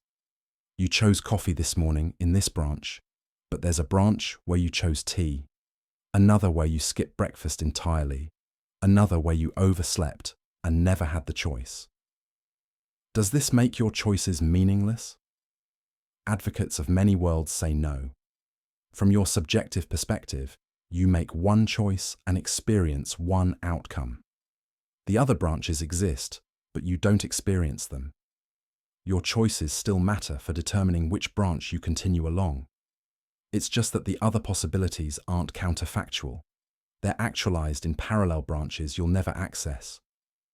Whether you find this comforting or troubling probably depends on your philosophical temperament. Some people like the idea that every possibility is realized somewhere in the quantum multiverse. Others find it diminishes the significance of our actual choices and experiences.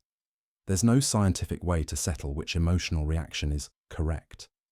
These are matters of interpretation, of how we feel about the implications of quantum mechanics, not testable hypotheses. Level 4. Mathematical structures and ultimate reality. Now we reach the highest rung of Tegmark's ladder, the most abstract and philosophically radical level of multiverse. The Level 4 multiverse is not just about different regions of space, or different bubble universes, or different quantum branches. It's about different mathematical structures. Tegmark proposes that every mathematically consistent structure exists as a physical universe. Our universe is one such structure. But there are others. infinitely many others, each one as real as ours, each one embodying a different set of mathematical relationships. This is sometimes called the mathematical universe hypothesis, and it's based on a profound idea that physical existence and mathematical existence are the same thing. In this view, the universe doesn't just obey mathematical laws, the universe is mathematics. The electrons and quarks and photons we think of as physical entities are actually mathematical structures, patterns of relationships, nodes in abstract networks, elements of some fundamental mathematical object. If this seems strange, consider that physics has been moving in this direction for centuries. Newton discovered that planets follow mathematical laws, elliptical orbits described by precise equations. Maxwell found that electricity and magnetism are unified through mathematical relationships encoded in his equations. Einstein revealed that space-time itself is a mathematical structure, a four-dimensional manifold with curvature.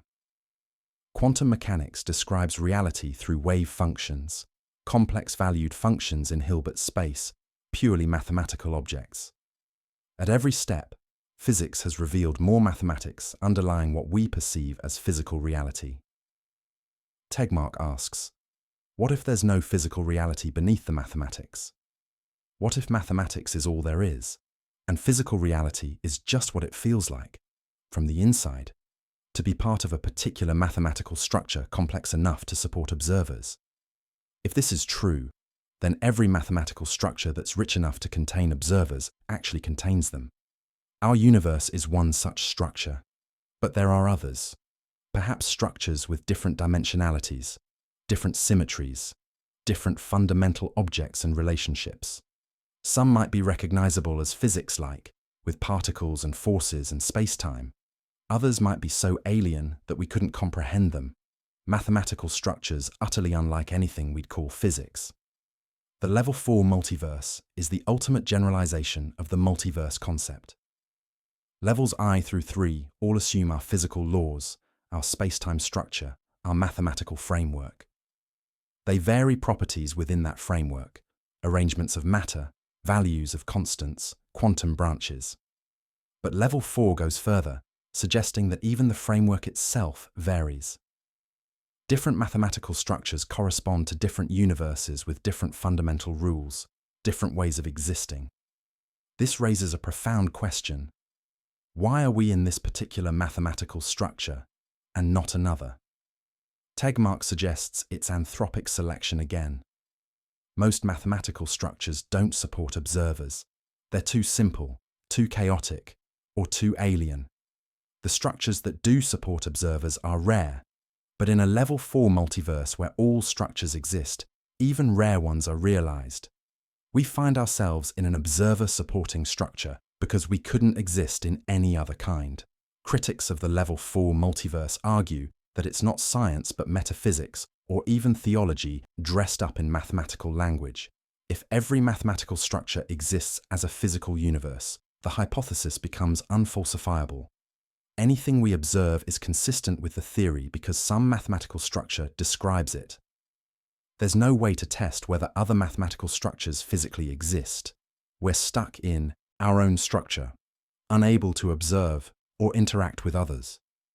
Tegmark responds that the hypothesis is testable in subtle ways. It makes predictions about what kinds of structures are more likely to contain observers, and we can check whether our universe fits those predictions. It also has explanatory power, potentially explaining why mathematical laws govern our universe, because mathematical structure is all there is, and it's philosophically elegant, offering a complete answer to why our particular laws exist. All possible laws exist, each in their own mathematical universe. Whether you find this convincing likely depends on your views about what makes something scientific. If you require direct observational access to count something as real, the Level 4 multiverse fails. If you're willing to accept indirect arguments, mathematical elegance, and explanatory power as evidence, it might succeed. The debate is ongoing, with philosophers and physicists weighing in from various perspectives. Let's breathe here and reflect. We've climbed the ladder from level 1 to level 4, from the relatively conservative idea that space extends beyond our horizon to the radical notion that all mathematical structures exist as physical universes. Each level stretches our conception of reality a bit further, asks us to accept more, to expand our sense of what exists means. You might feel overwhelmed, confused, or even skeptical. That's healthy. These are big ideas, speculative ideas, ideas that venture far from everyday experience and even far from conventional science. It's okay to take them with a grain of salt, to appreciate them as intellectual exercises while remaining agnostic about their truth. Not every idea in theoretical physics pans out. Many are explored, developed, and eventually abandoned or modified. That's how science works. But even if these multiverse theories turn out to be wrong, they've expanded our thinking, shown us possibilities we hadn't considered, and forced us to confront deep questions about existence, reality, and what it means for something to be real. That's valuable, even if the theories themselves don't survive. Science progresses not just by finding truth, but by exploring possibility space, mapping out what could be true, what's consistent with observations and logic. Comparing the levels. Let's take a moment to compare these 4 levels of multiverse, to see how they relate to each other and to our question about what came before the Big Bang. Level 1 is about spatial extent.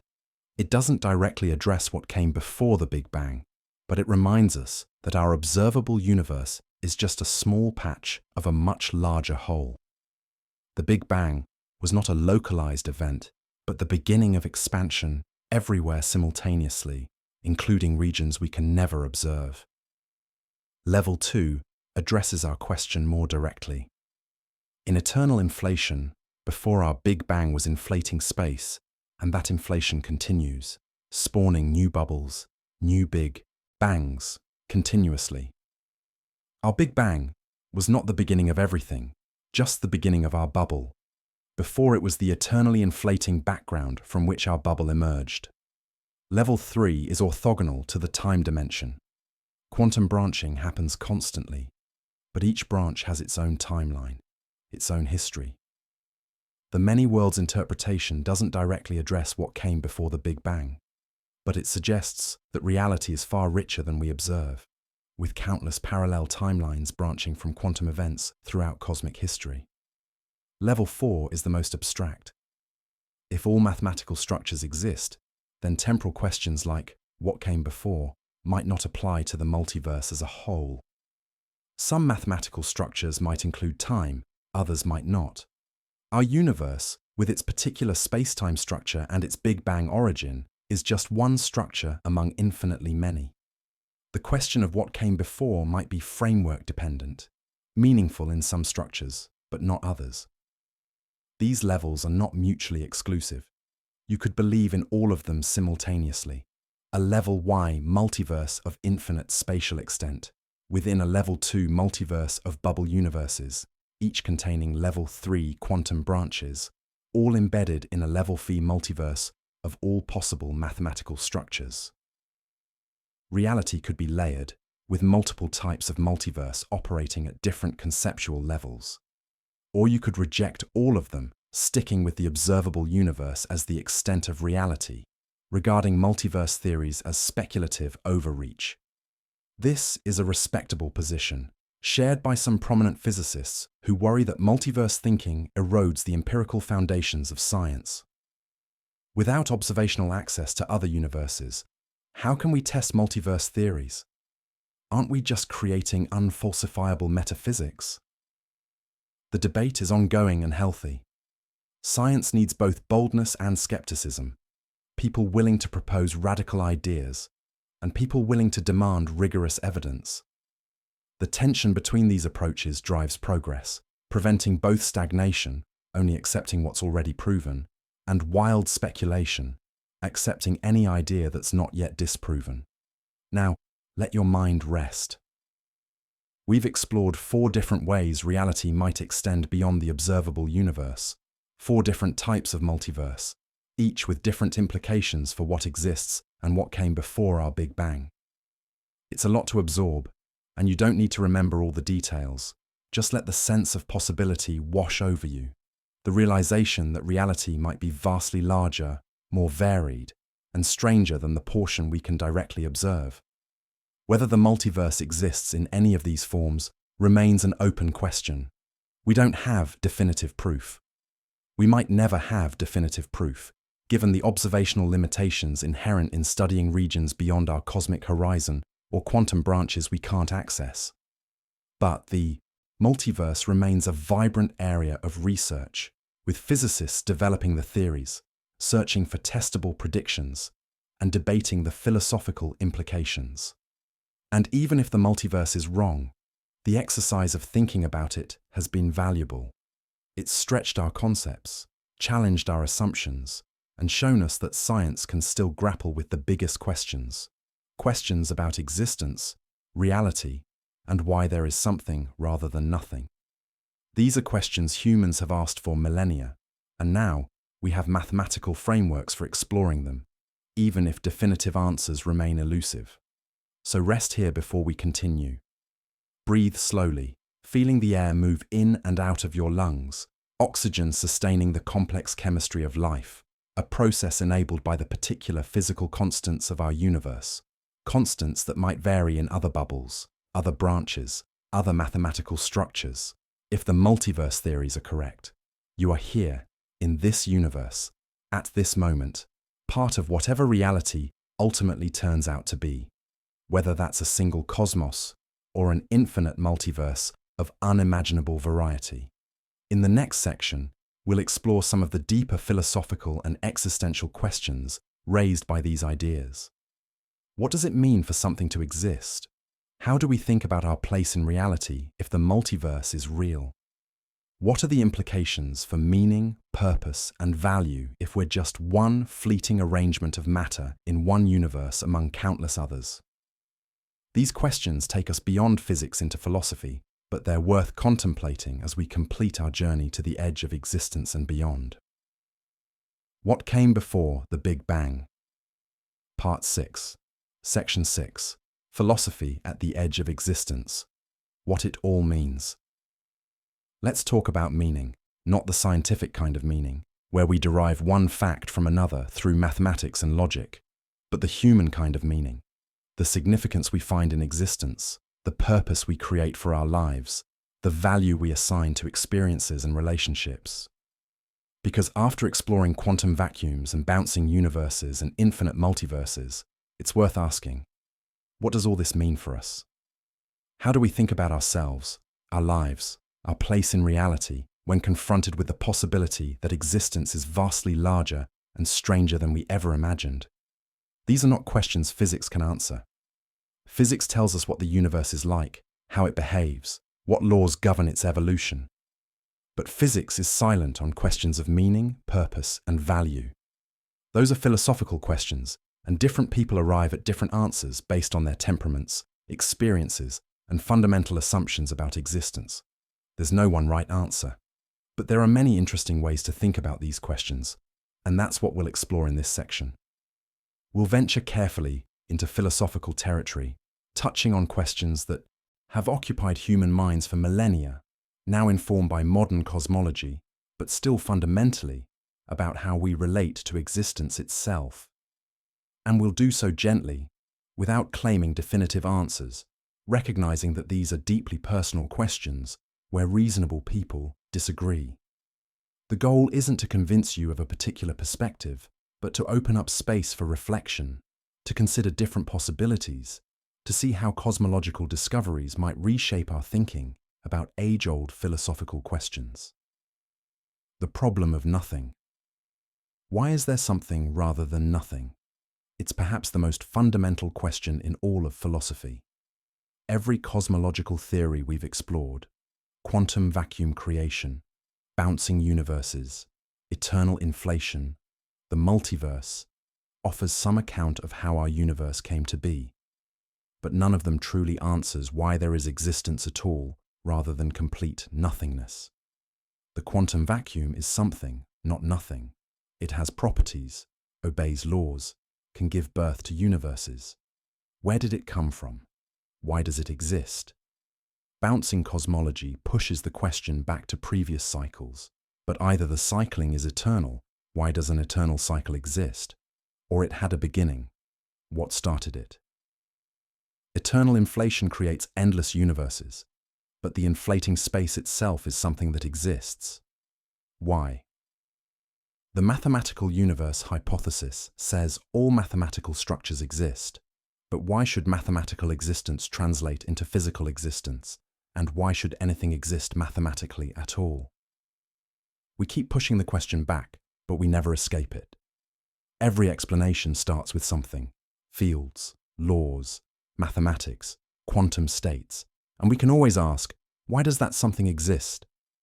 Some philosophers argue this is a brute fact, that existence has no explanation, that asking, why is there something rather than nothing, is like asking, what causes existence to exist? It's a category error, an unanswerable question, because existence itself is the precondition for any answer.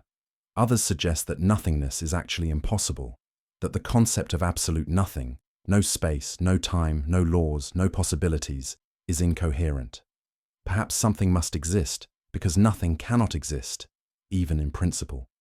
This is a subtle argument, hinging on what we mean by nothing, and whether true nothingness is logically possible. If the quantum vacuum is the closest thing to nothing that can exist, then existence becomes inevitable rather than puzzling. Still others embrace the mystery, acknowledging that we may never understand why there is something rather than nothing, that this might be the ultimate limit of human comprehension. And there's something rather peaceful about that, isn't there? Not everything needs to be explained. Not every question needs to be answered. The universe is under no obligation to make sense to us. We can appreciate the mystery without needing to solve it. From a personal standpoint, does it matter whether existence has an ultimate explanation? You wake up each morning in a world that exists, regardless of why it exists. The sun rises, your coffee tastes good, people you love are around you. These immediate realities don't change based on whether existence has a reason. The meaning you find in your life comes from your experiences, relationships, and choices, not from cosmological theories about ultimate origins. Perhaps that's the key insight. Local meaning doesn't require global explanation. Your life can be meaningful even if the universe as a whole is a brute fact with no deeper reason for existing. Meaning is something we create, not something we discover encoded in the structure of reality. And that's okay. It doesn't make meaning any less real or important. Cosmic insignificance and human significance. Let's talk about scale and significance.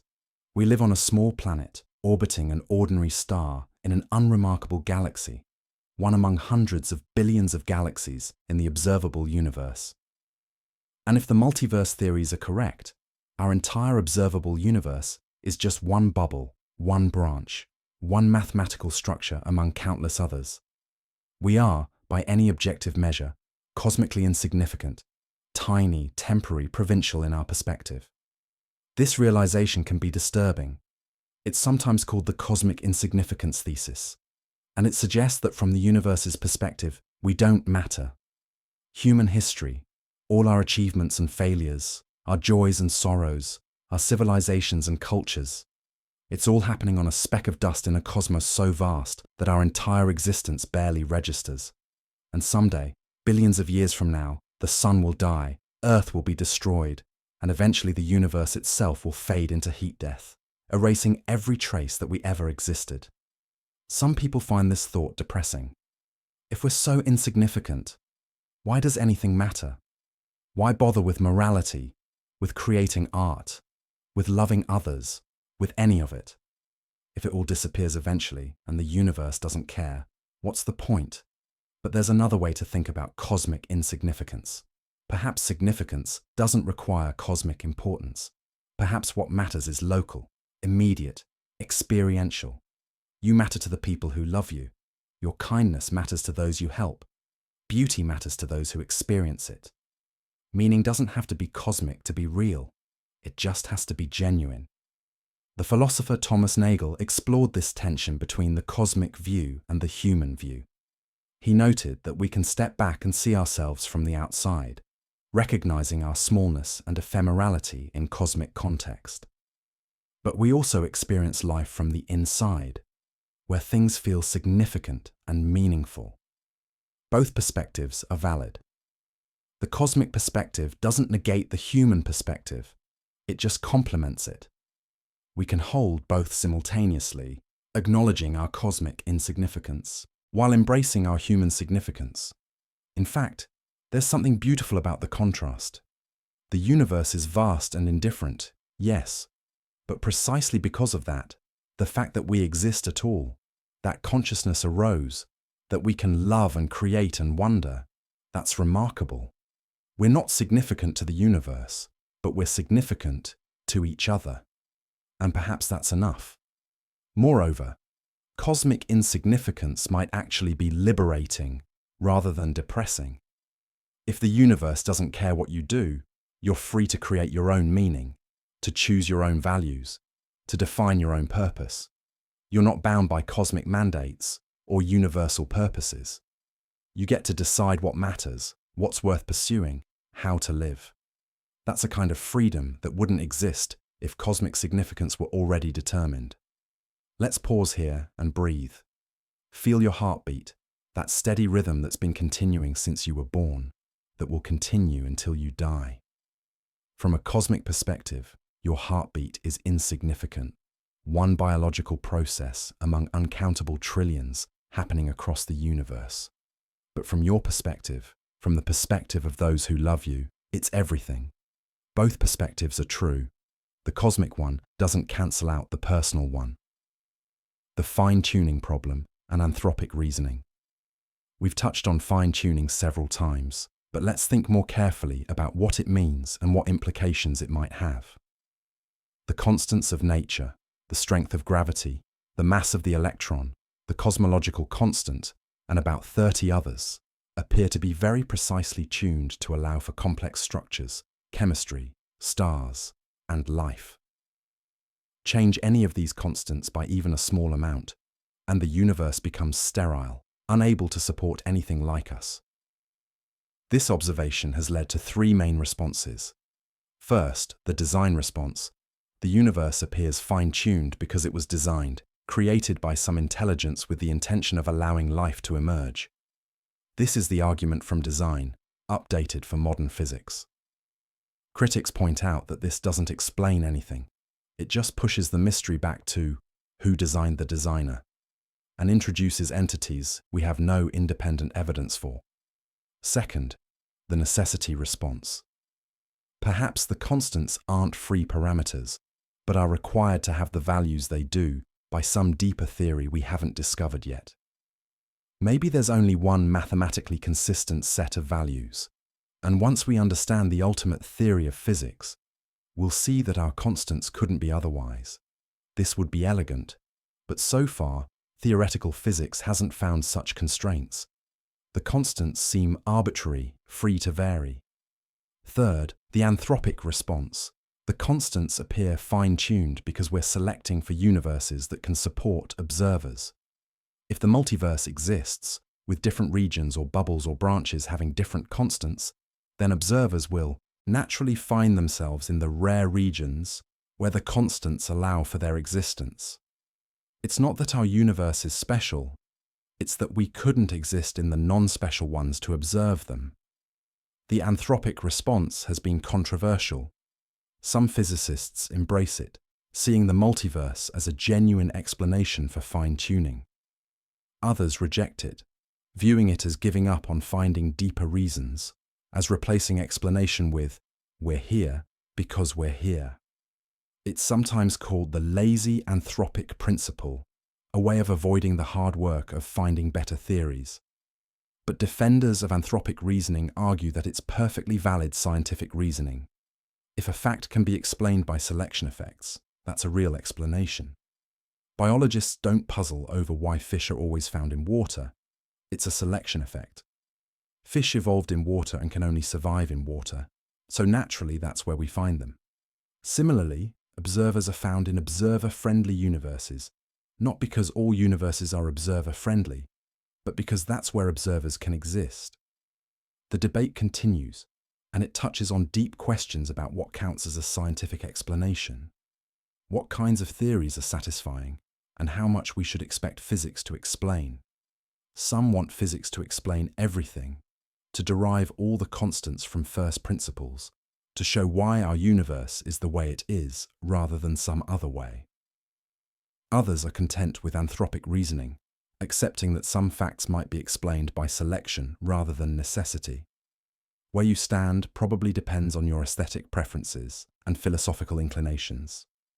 Do you find the multiverse elegant or extravagant? Does anthropic reasoning feel like explanation or evasion? These are matters of judgment, and reasonable people disagree. Free will in a determined or branching universe. Let's talk about choice and free will, because cosmological theories have implications for how we think about our ability to make genuine choices. If the universe is deterministic, if the current state plus the laws of physics uniquely determine the future state, then in what sense are we free? Our choices seem to be just the inevitable working out of physical laws applied to the configuration of atoms in our brains. We feel like we're making free choices, but that feeling might be an illusion. Quantum mechanics complicates this picture. Quantum events are not deterministic, they're probabilistic. When a quantum system is measured, the outcome is random, within constraints set by the quantum state. This introduces genuine randomness into the universe. But does randomness equal freedom? If your choices are determined by random quantum events in your brain, are they really your choices? Randomness doesn't seem like freedom. It seems like lack of control. The many worlds interpretation adds another layer. If every quantum event splits the universe into branches, with every possible outcome realized in some branch, then every choice you could make is made by some version of you. There's a branch where you chose coffee, a branch where you chose tea, branches for every option. In what sense are you free if all possibilities are actualized? Some argue that many worlds actually preserves free will better than collapse interpretations. In many worlds, your choice determines which branch you continue along, even though other versions of you take other branches. From your subjective perspective, you make a choice and experience one outcome. The existence of other branches doesn't change the fact that you, this version of you, made a genuine choice that shaped your experienced future. Others argue that free will is an illusion, regardless of quantum mechanics or many worlds. We're physical systems obeying physical laws. Our sense of making free choices is a useful fiction generated by our brains to help us navigate the world, but it doesn't correspond to any deep metaphysical freedom. We're no more free than a planet is free to choose its orbit. Still others defend free will as compatible with determinism or even with many worlds. They argue that free will doesn't require breaking physical laws or having some non-physical soul. It just requires that your choices flow from your own desires, beliefs, and values rather than being imposed externally. You're free if you could have done otherwise had you wanted to, even if what you want is itself determined by prior causes. These debates are ancient, predating modern physics by millennia. Cosmology and quantum mechanics add new details, but the fundamental questions remain. Are we genuinely free? Do our choices matter? Is responsibility real if our actions are just the working out of physical law? Different philosophical traditions offer different answers, and physics alone can't resolve them. For practical purposes, though, it might not matter. Even if determinism is true, even if many worlds is correct, you still experience yourself as making choices. You still deliberate, decide, and act. The phenomenology of choice remains the same regardless of the underlying metaphysics. And society still holds people responsible for their actions, because that's necessary for social cooperation and moral order, whether or not some deeper sense of free will exists. So perhaps the lesson is that cosmology and quantum mechanics expand our understanding of the universe, but don't fundamentally change how we should live. You still choose, even if that choice is determined or branching. You're still responsible, even if the basis for responsibility is pragmatic rather than metaphysical. Life goes on much the same, informed but not dictated by our cosmological theories. Mortality and meaning in an eternal multiverse.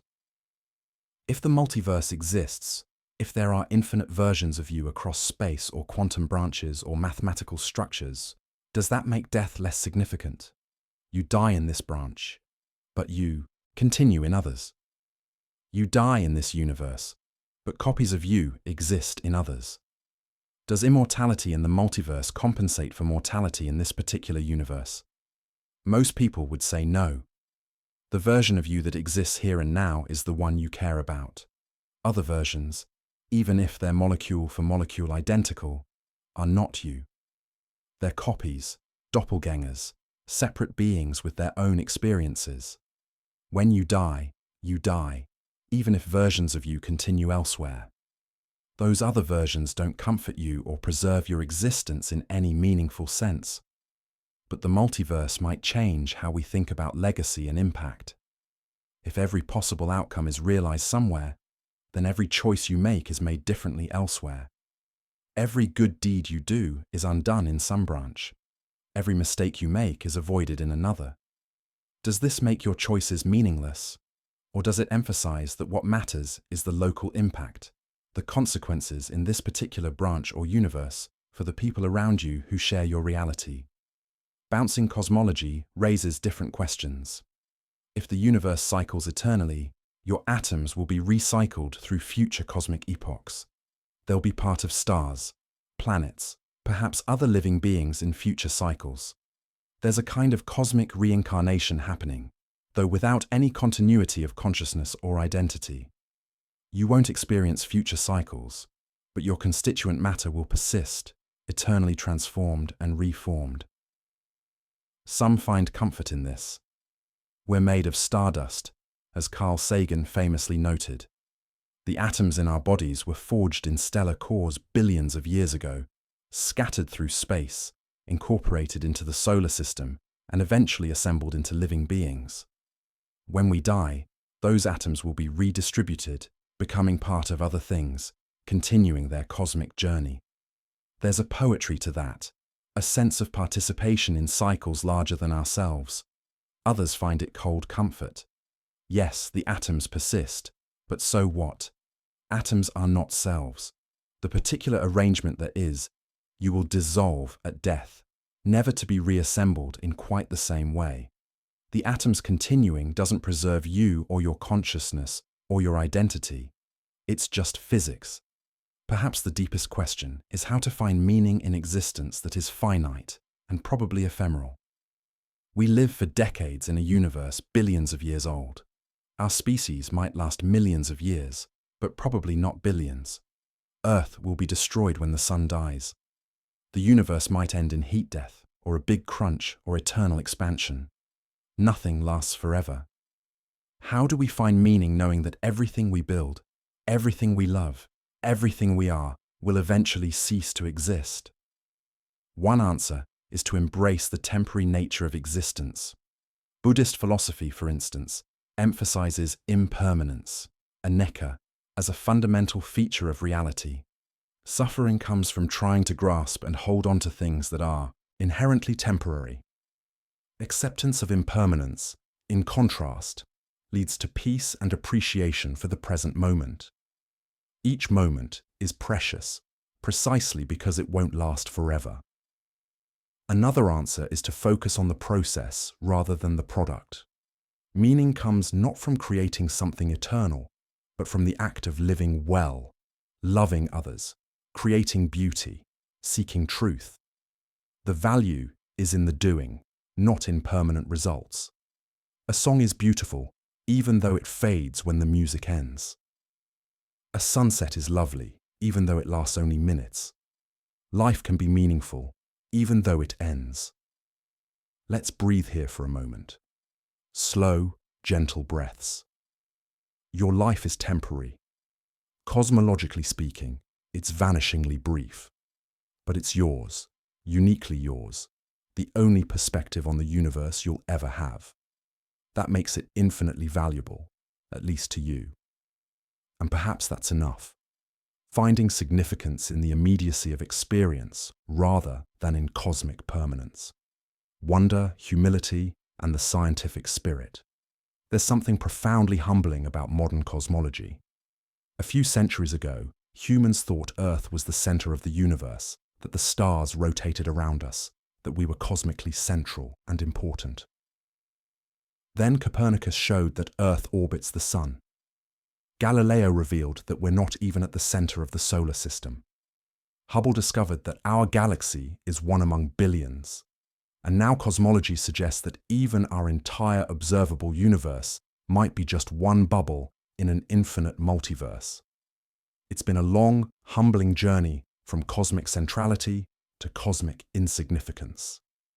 Each discovery has pushed us further from the center, made us smaller and more peripheral. The Copernican revolution keeps repeating, each time removing another layer of human specialness. But there's also something empowering about this. We're not cosmically central, but we're intellectually capable of understanding our place in the cosmos.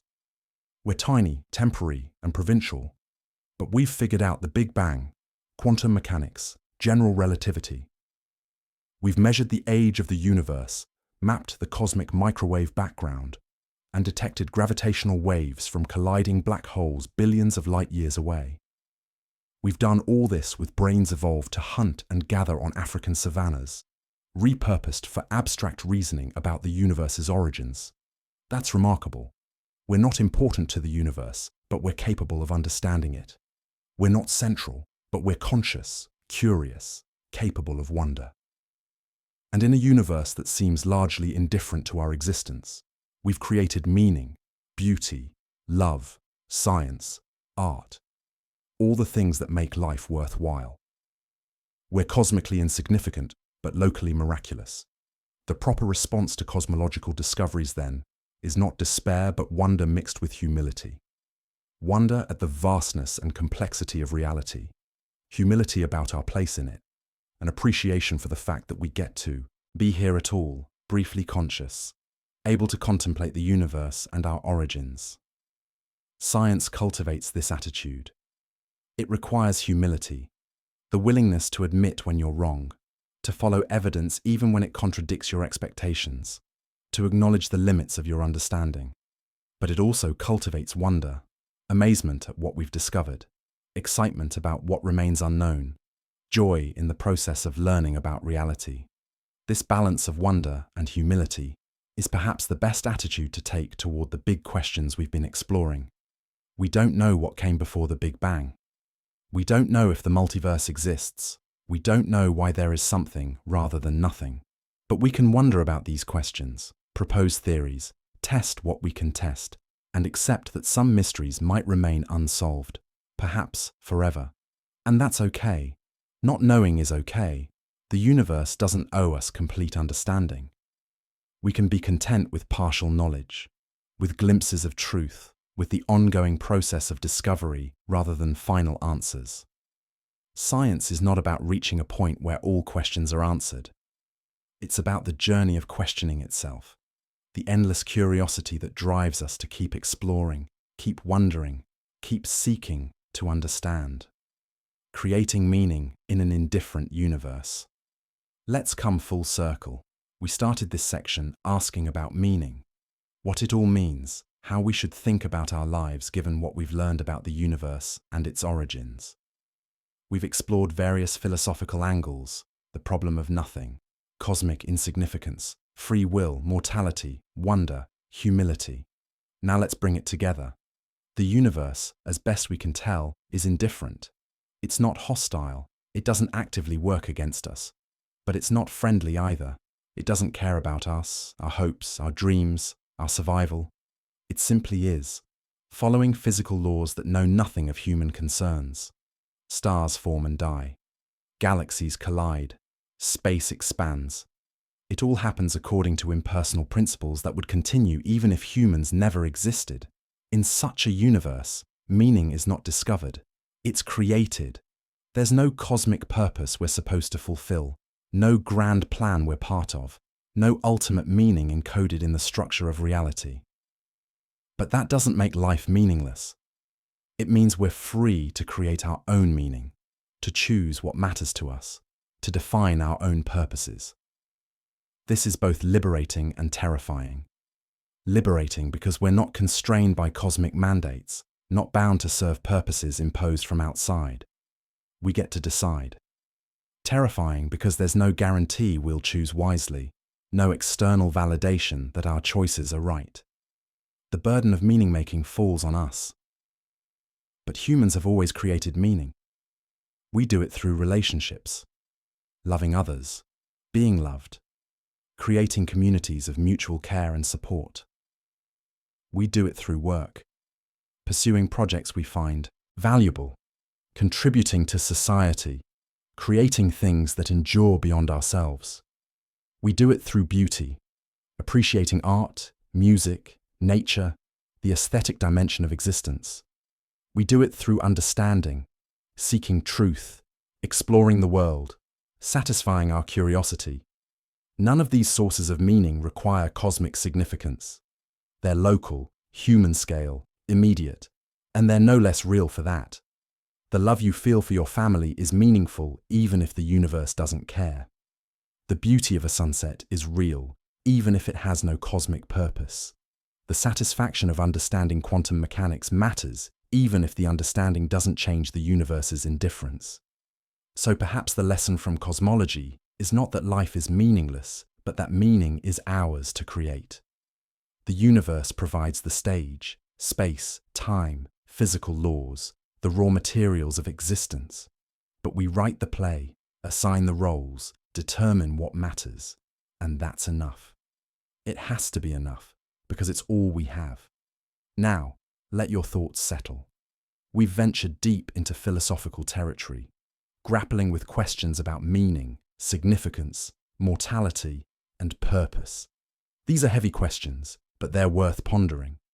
And they're connected to our exploration of what came before the Big Bang, because cosmological theories reshape how we think about existence, our place in it, and what it all means. In the remaining sections, we'll return to the science, exploring a few more ideas about cosmic origins, wrapping up loose ends, and eventually circling back to where we started, that simple question: what came before the Big Bang? Now enriched by all we've explored along the way. But for now, rest, breathe. Let the philosophical questions drift through your mind without pressure to answer them. Some questions are worth living with rather than solving, worth carrying with you as companions on the journey rather than problems requiring resolution. You are here now, in this moment, conscious and curious. That's a remarkable thing.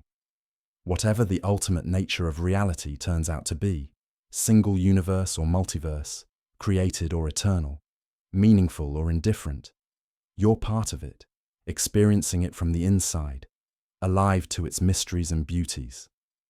That's perhaps the most profound fact of all, the one that makes all the cosmological questions worth asking in the first place. Let's talk about time itself. We've been asking, what came before the Big Bang? And implicit in that question is the assumption that before makes sense, that time extends backward past the Big Bang, that there was a temporal moment preceding the beginning of our universe. But what if this assumption is wrong? What if time itself doesn't work the way we think it does? What if the very concept of before breaks down when we approach the Big Bang? Time is strange. We experience it as flowing in one direction, from past through present toward future. We remember the past, but not the future. We can influence the future, but not the past. Time seems as fundamental to existence as space, perhaps even more so. We can imagine being in different places, but we can't imagine being in different times. We're always in the present, moving forward at 1 second per second, unable to stop or reverse the flow. But physics tells a different story about time. In Newton's physics, time is absolute, a universal clock ticking away the same for everyone, everywhere. Einstein's relativity revolutionized this picture, revealing that time is relative, that it flows at different rates depending on motion and gravity, that it's woven together with space into a four-dimensional fabric called space-time. Time and space are not separate entities, but aspects of a unified whole. And quantum mechanics further complicates the picture. At the quantum level, time might not be fundamental at all. Some approaches to quantum gravity suggest that time emerges from something more basic, that at the deepest level of reality there is no time, just a timeless quantum state from which our experience of temporal flow somehow arises. If this is true, then asking, what came before the Big Bang, might be like asking, what's north of the North Pole? A question that seems to make sense but actually doesn't, because it presupposes a framework that breaks down in the regime we're asking about. So let's explore time, gently and carefully, looking at different ways physicists and philosophers have thought about temporality, especially in the context of the universe's beginning. We'll see that time might be stranger and more flexible than our everyday experience suggests, and that rethinking time might help us understand what it means to ask about before the Big Bang. The block universe and the illusion of flow. Let's start with a relatively straightforward but still mind-bending idea, the block universe. This is the view that emerges naturally from Einstein's special relativity, though its implications are profound and counterintuitive. In the block universe picture, time doesn't flow. The past, present, and future all exist equally. The universe is a four-dimensional block of space-time, and our sense of moving through time is an illusion, a feature of our perspective, rather than a property of reality itself. Imagine a book. Each page exists simultaneously.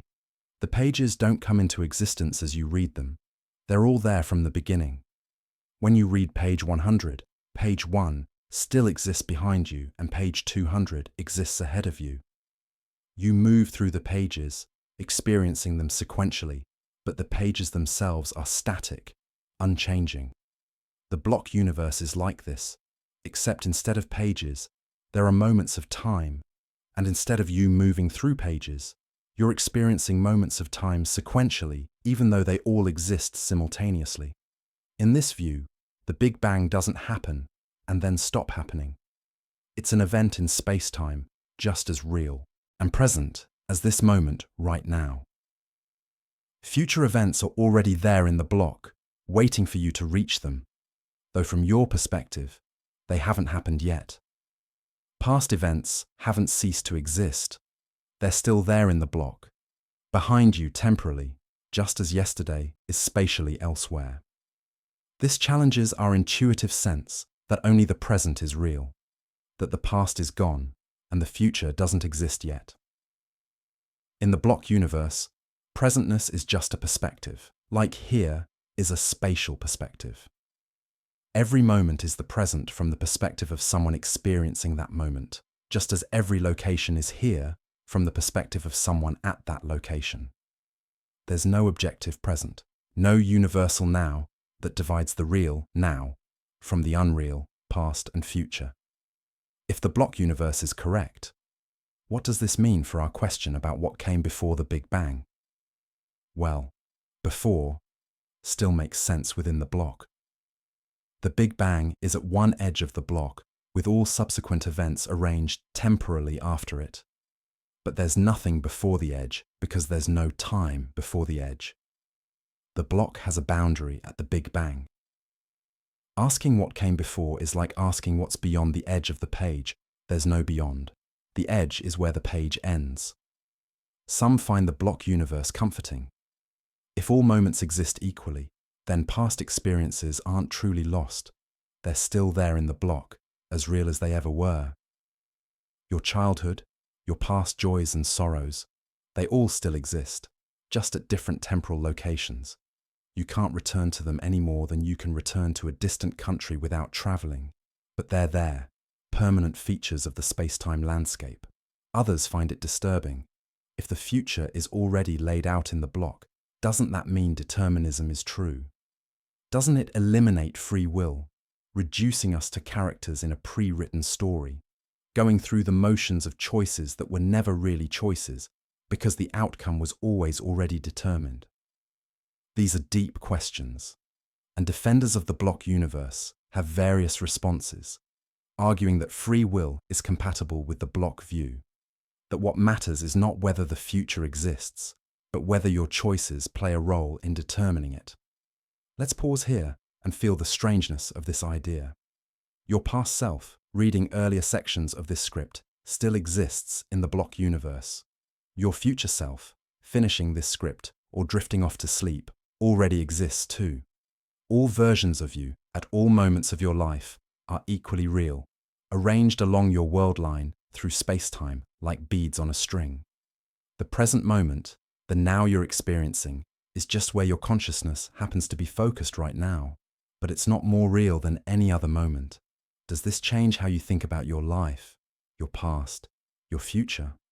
For most people, probably not much in practical terms. We still experience time as flowing, still make decisions as if the future is open, still remember the past and anticipate the future. The block universe is a theoretical picture, an interpretation of relativity, but it doesn't change the phenomenology of temporal experience.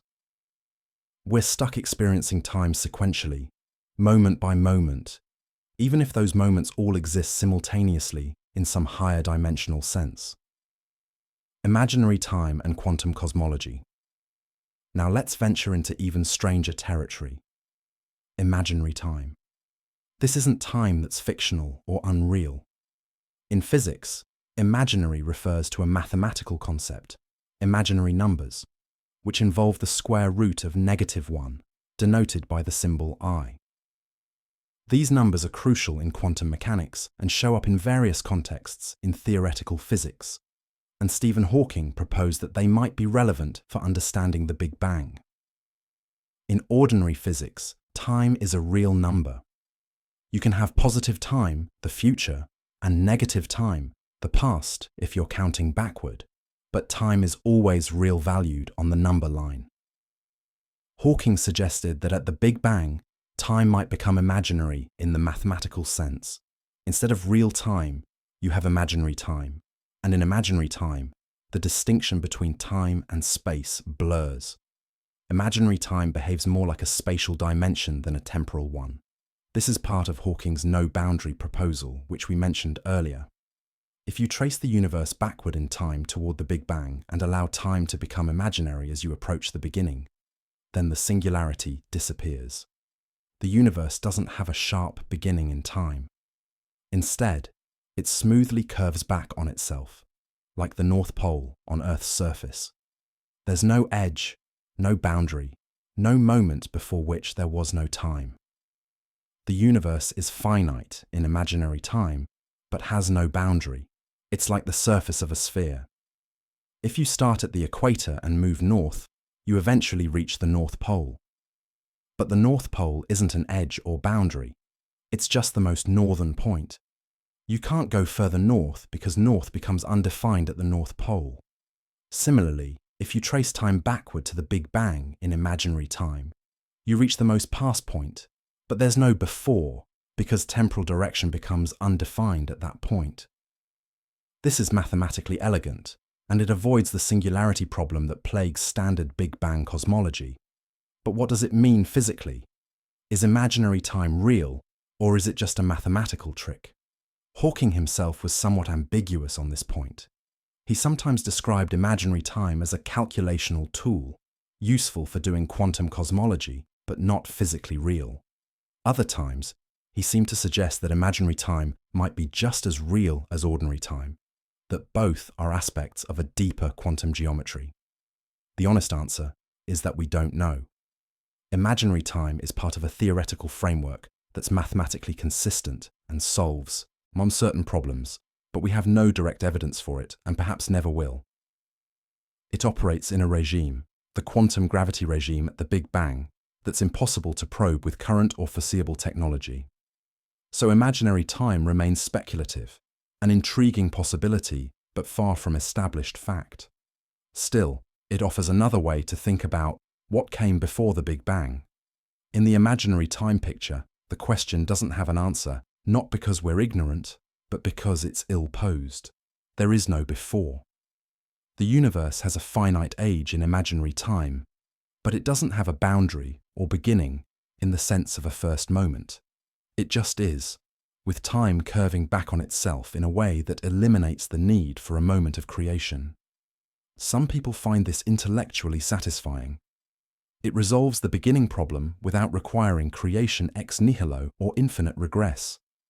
The universe is finite but unbounded, like the surface of a sphere. Others find it evasive, a mathematical sleight of hand that doesn't really answer the deep questions about why the universe exists or how it came to be. Both reactions are understandable, and which one you lean toward probably depends on your taste for abstract mathematics versus concrete physical intuition. Timeless physics and the Wheeler-DeWitt equation. Let's go deeper into the possibility that time isn't fundamental. In quantum mechanics, systems are described by wave functions that evolve according to the Schrödinger equation. This equation tells you how the wave function changes over time. Time is a parameter in the equation, an external framework within which quantum evolution happens. But when you try to apply quantum mechanics to the entire universe, you run into a puzzle. The universe is everything. There's no external time framework. So what does it mean for the universe's wave function to evolve in time? Physicists Bryce DeWitt and John Wheeler developed an equation for quantum cosmology called the Wheeler-DeWitt equation. This equation describes the quantum state of the entire universe, and remarkably, it doesn't contain time. It's a timeless equation. The universe's wave function doesn't evolve, it just is. In this picture, time isn't a fundamental feature of reality. It's something that emerges within the universe, an internal parameter that observers like us use to structure our experiences, but not part of the deep quantum description. If the Wheeler-DeWitt equation is correct, then at the deepest level, the universe is timeless. There's no temporal flow, no change, no evolution. Everything that ever happens is encoded in the timeless wave function of the universe. Time, change, and causation are all emergent phenomena, features that appear at larger scales but aren't present in the fundamental description. This is difficult to wrap your mind around. How can there be no time if we experience time constantly? How can nothing change if we see change everywhere? The answer, according to advocates of timeless physics, is that time and change are real features of our experience, but they're not fundamental features of reality. They emerge from the timeless quantum state through a process we don't yet fully understand. Much like temperature emerges from the motion of molecules, even though individual molecules don't have temperature. In a timeless universe, asking, what came before the Big Bang, is like asking, what caused time to begin? It's a category error. Time doesn't begin because time isn't fundamental. The universe is a timeless quantum state, and within that state, there are structures that observers interpret as temporal sequences. The Big Bang is one feature of that timeless structure, but it's not a beginning in any absolute sense. It's just a region of the quantum state that observers existing within that region interpret as the beginning of their temporal experience. This is heady stuff, and even physicists working on quantum cosmology disagree about whether timeless physics is the right way to think about the universe. It's at the cutting edge of theoretical research, with more questions than answers, more proposals than confirmed results, but it illustrates how radically different time might be from our everyday intuitions, how the concept of before might simply not apply at the fundamental level. Let's breathe here for a moment. Feel your heartbeat, marking time in your body, a biological clock that helps you navigate the world. Time feels real, feels fundamental, feels like the backdrop against which everything else happens, and for practical purposes, it is. But physics suggests that this intuitive picture might be incomplete, that time might be more subtle, more flexible, more emergent than we realize. It's okay to find this confusing or counterintuitive. These are ideas that challenge our deepest assumptions about reality. The arrow of time and entropy. We've talked about time not flowing, block universe, time being imaginary, Hawking's proposal, and time not being fundamental, Wheeler-DeWitt equation. But we haven't addressed one of the most obvious features of time. It has a direction. The past is different from the future. Eggs break but don't unbreak. Coffee cools but doesn't spontaneously heat up. We age but don't youthen. What gives time its arrow? The answer, at least partially, lies in thermodynamics and the concept of entropy. Entropy is a measure of disorder, of the number of possible microscopic arrangements consistent with the macroscopic properties of a system. The second law of thermodynamics states that entropy always increases in closed systems. Over time, things become more disordered, more spread out, more homogeneous. This is why ice melts in warm water, why perfume diffuses through a room, why the universe is expanding and cooling. The second law explains the arrow of time. The future is the direction of increasing entropy. We remember the past and not the future because memory formation is an entropy increasing process. Causes precede effects because causation involves entropy increase. Time's arrow points from low entropy to high entropy, from order to disorder, from structure to uniformity. But this raises a puzzle. Why was the early universe in such a low entropy state? The Big Bang was extremely ordered, smooth, uniform, with small fluctuations that would grow into galaxies. It was nowhere near maximum entropy. If entropy always increases, how did the universe start with such low entropy? This is sometimes called the past hypothesis, the assumption that the universe began in a low entropy state. And it's crucial for explaining the arrow of time. But it's an assumption, not a derived result. Why should the universe have started this way? Some of the theories we've explored offer answers. Inflation naturally produces low entropy initial conditions by smoothing out irregularities. Bouncing cosmology might reset entropy at each bounce or dilute it in an expanding volume. The multiverse might contain regions with varying entropy, with observers naturally finding themselves in low entropy regions where time's arrow allows for complexity and life. But none of these are fully satisfactory. The low entropy beginning remains somewhat mysterious. Some physicists have proposed even more radical ideas. Perhaps time's arrow isn't global, but local. Perhaps there are regions of space-time where entropy decreases, where time runs backward from our perspective. Perhaps at the Big Bang, entropy was actually at a maximum, and our perceived arrow of time is an illusion based on how we define entropy. These ideas are speculative, and most physicists think the standard picture, that the universe began in a low entropy state and entropy has been increasing ever since, is correct. But the speculative ideas remind us that even seemingly obvious features of time might be more subtle than they appear.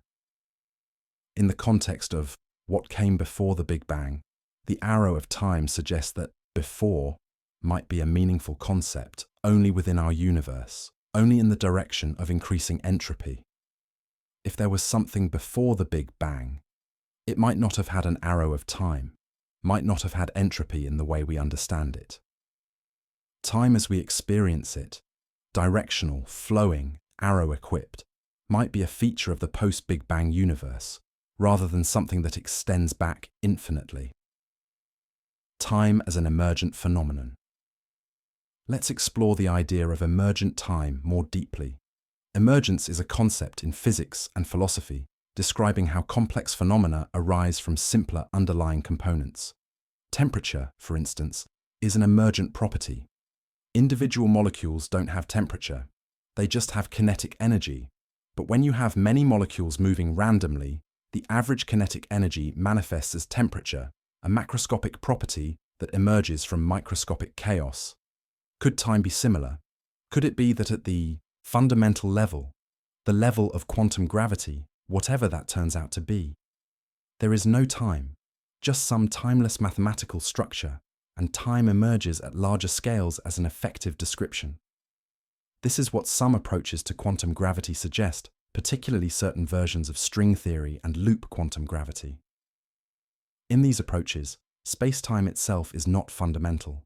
It's made of something more basic: strings, loops, qubits of quantum information, or some other building blocks. And these building blocks don't exist in time. They exist in some timeless mathematical space. Time emerges when you zoom out, when you look at the collective behavior of many building blocks, when you ask questions about how things change. At the fundamental level, there's no change, no time. But at the emergent level, where we live and observe, time appears as a useful concept for organizing our experiences. If time is emergent, then the Big Bang is not a moment in time, but a region in the timeless fundamental structure where the emergent description we call time begins to make sense. Before that region, before has no meaning because there is no time. It's not that there was a prior moment. It's that the concept of moments doesn't apply. This is similar to asking, what's north of the North Pole? The question seems meaningful. North is a direction. The North Pole is a place. So what's in that direction from that place? But the question is ill-posed because north is defined relative to the North Pole, and at the pole itself, all directions are south. The concept breaks down. Similarly, before is defined relative to time, and at the Big Bang, time itself might not be defined in the fundamental description, making before meaningless. Emergent time also offers a different perspective on the flow of time. If time isn't fundamental, then its flow, the sense that the present moves from past to future, isn't fundamental either. It's a feature of our experience, a way our brains organize information, but not a feature of reality at the deepest level. The block universe is compatible with emergent time. The block is the timeless fundamental structure, and our experience of flowing through it is the emergent phenomenon. None of this is proven. We don't have a complete theory of quantum gravity, don't fully understand how space-time emerges, if it does, don't know for certain whether time is fundamental or emergent. But the possibility that time is emergent is taken seriously by many theoretical physicists, and it provides yet another framework for thinking about what came before the Big Bang. A framework in which the question itself might not apply because before presupposes time, and time might not extend back past the Big Bang.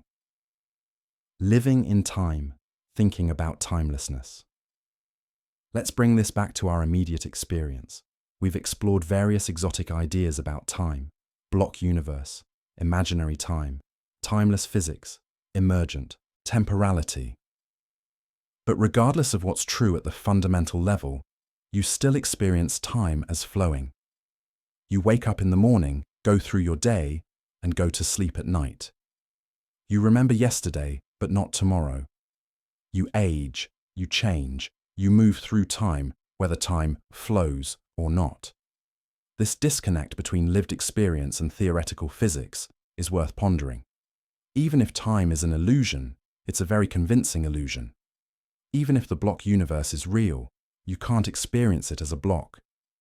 You're stuck experiencing it sequentially, moment by moment. Even if time is emergent, you're embedded in the emergent structure and can't step outside it to see the timeless foundation. Does this make the theoretical ideas irrelevant? Not at all.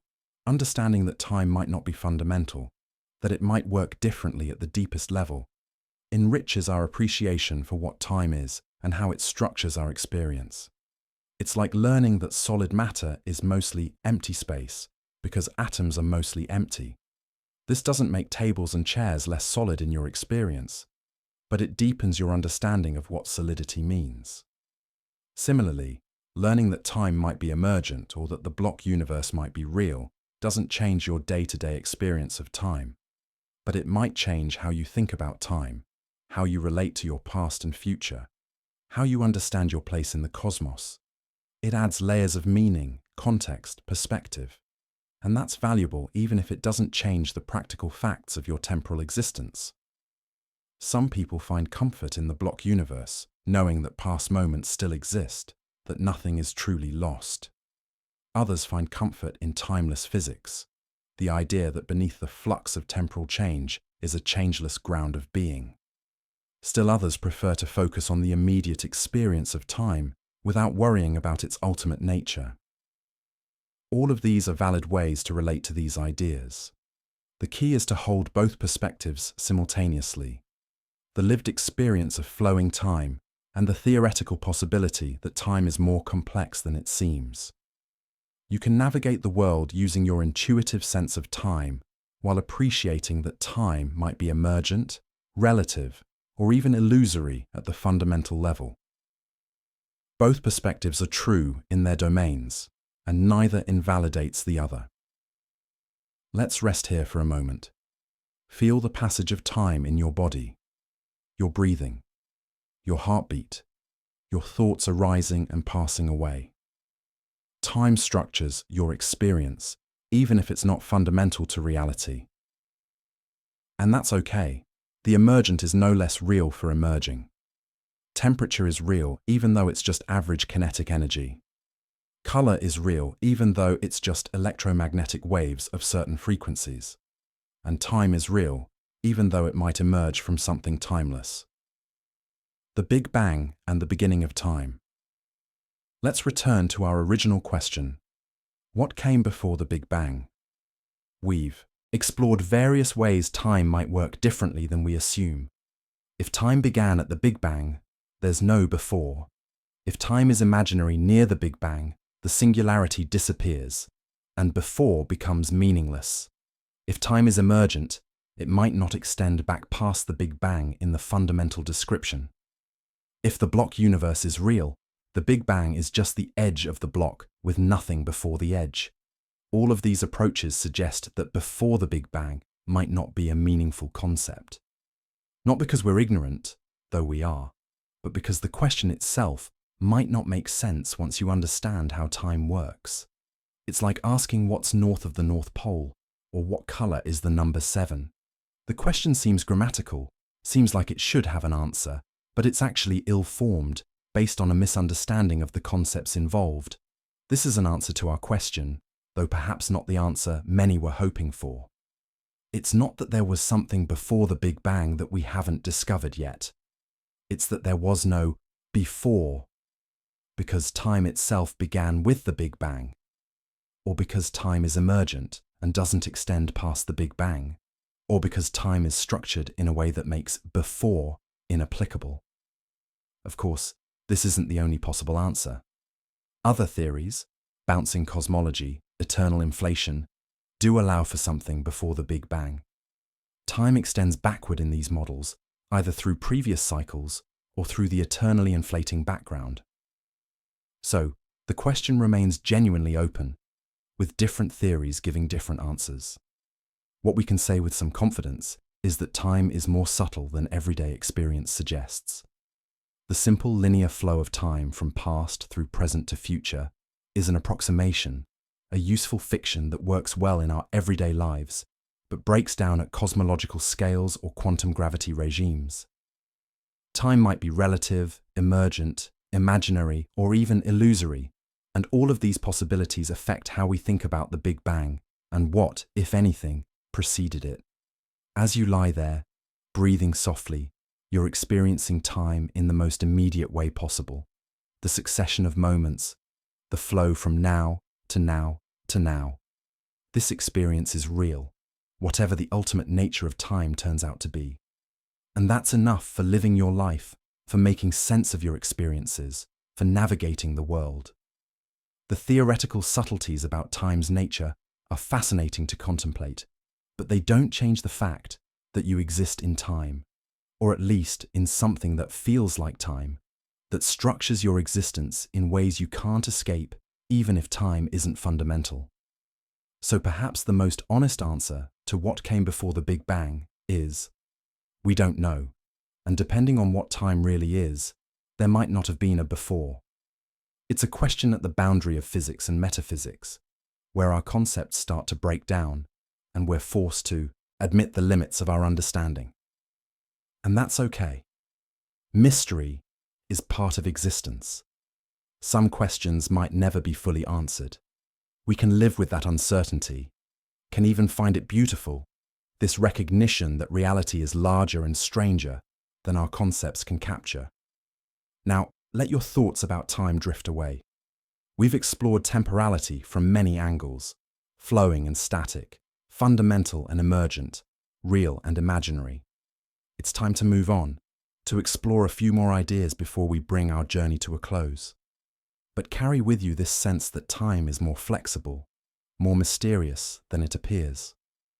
The simple clock time of daily life is just one aspect of a much richer, more complex temporal reality that physicists are still working to understand.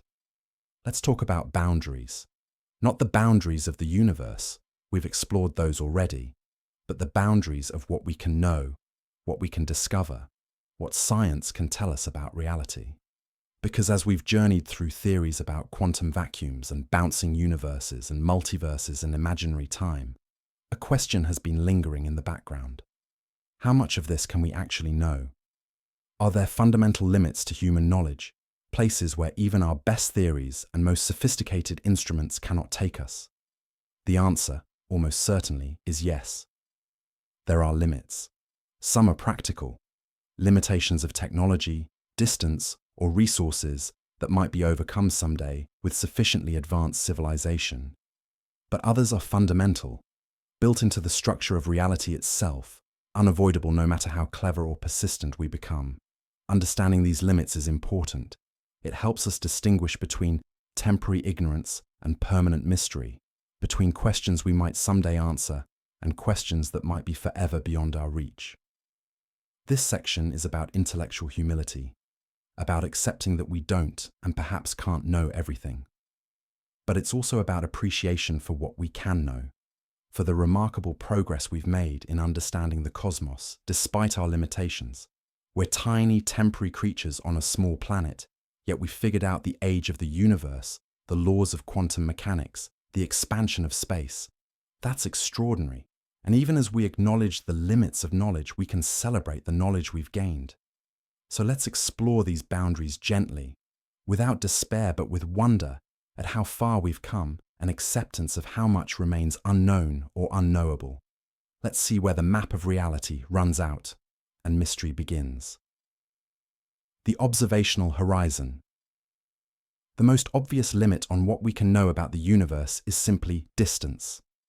Light travels at a finite speed, about 300,000 kilometers per second.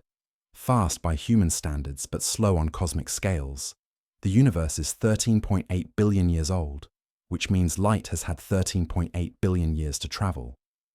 Any object more than 13.8 billion light years away hasn't had time for its light to reach us yet. We can't see it, can't detect it, can't know anything about it directly.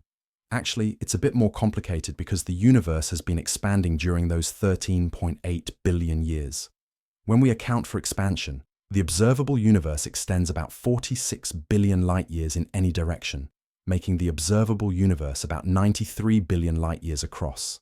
That's the cosmic horizon, the boundary beyond which we cannot see, no matter how powerful our telescopes become. Beyond this horizon, there is almost certainly more universe. Space probably continues. Galaxies probably exist. Stars probably shine. But we can never observe them, never receive information from them, never confirm their existence through direct detection. They are forever beyond our reach, causally disconnected from us by the expansion of space, which carries them away faster than light can bring information from them to us. This is not a temporary limitation. It's fundamental. We can't overcome it by building better telescopes or waiting longer.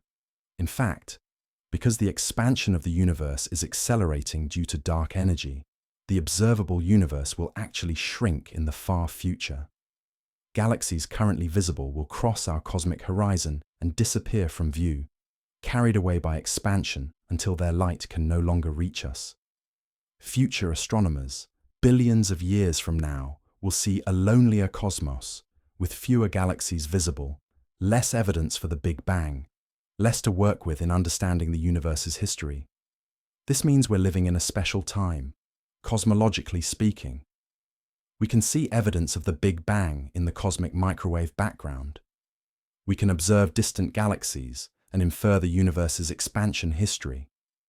we can piece together the story of cosmic evolution. But this won't always be possible. Eventually, much of this evidence will disappear beyond the horizon, and future civilizations might face greater mystery than we do, with less data to work with, fewer clues about the universe's origins. What does this mean for our question about what came before the Big Bang?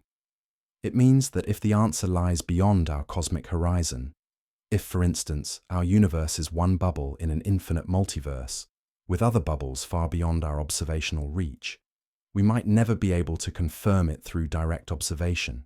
We can theorize, we can build models, we can argue based on indirect evidence and mathematical consistency. But we can't point a telescope and see other universe bubbles. They're forever hidden beyond the horizon.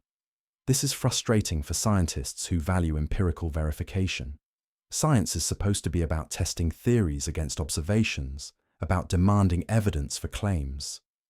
But when the objects of our theories are beyond the observable universe, testing becomes difficult or impossible. We can test the theories that predict these objects: inflation, string theory, quantum, mechanics, but we can't test the objects themselves. The multiverse, if it exists, might be forever beyond direct verification. Let's pause here and breathe. The cosmic horizon is a boundary we can't cross, a limit on what we can see and know through direct observation. But notice that this limit doesn't stop us from theorizing, from thinking about what lies beyond, from building mathematical models of regions we can't observe. Knowledge has boundaries, but imagination doesn't. And sometimes imagination, guided by mathematics and constrained by what we can observe, can take us further than telescopes ever could. The quantum limit. There's another fundamental limit on knowledge, this one arising from quantum mechanics. The Heisenberg uncertainty principle tells us that certain pairs of properties cannot be simultaneously measured with perfect precision. Position and momentum, energy and time. The more precisely you know one, the less precisely you can know the other. This isn't a limitation of measurement technology, it's a feature of nature itself.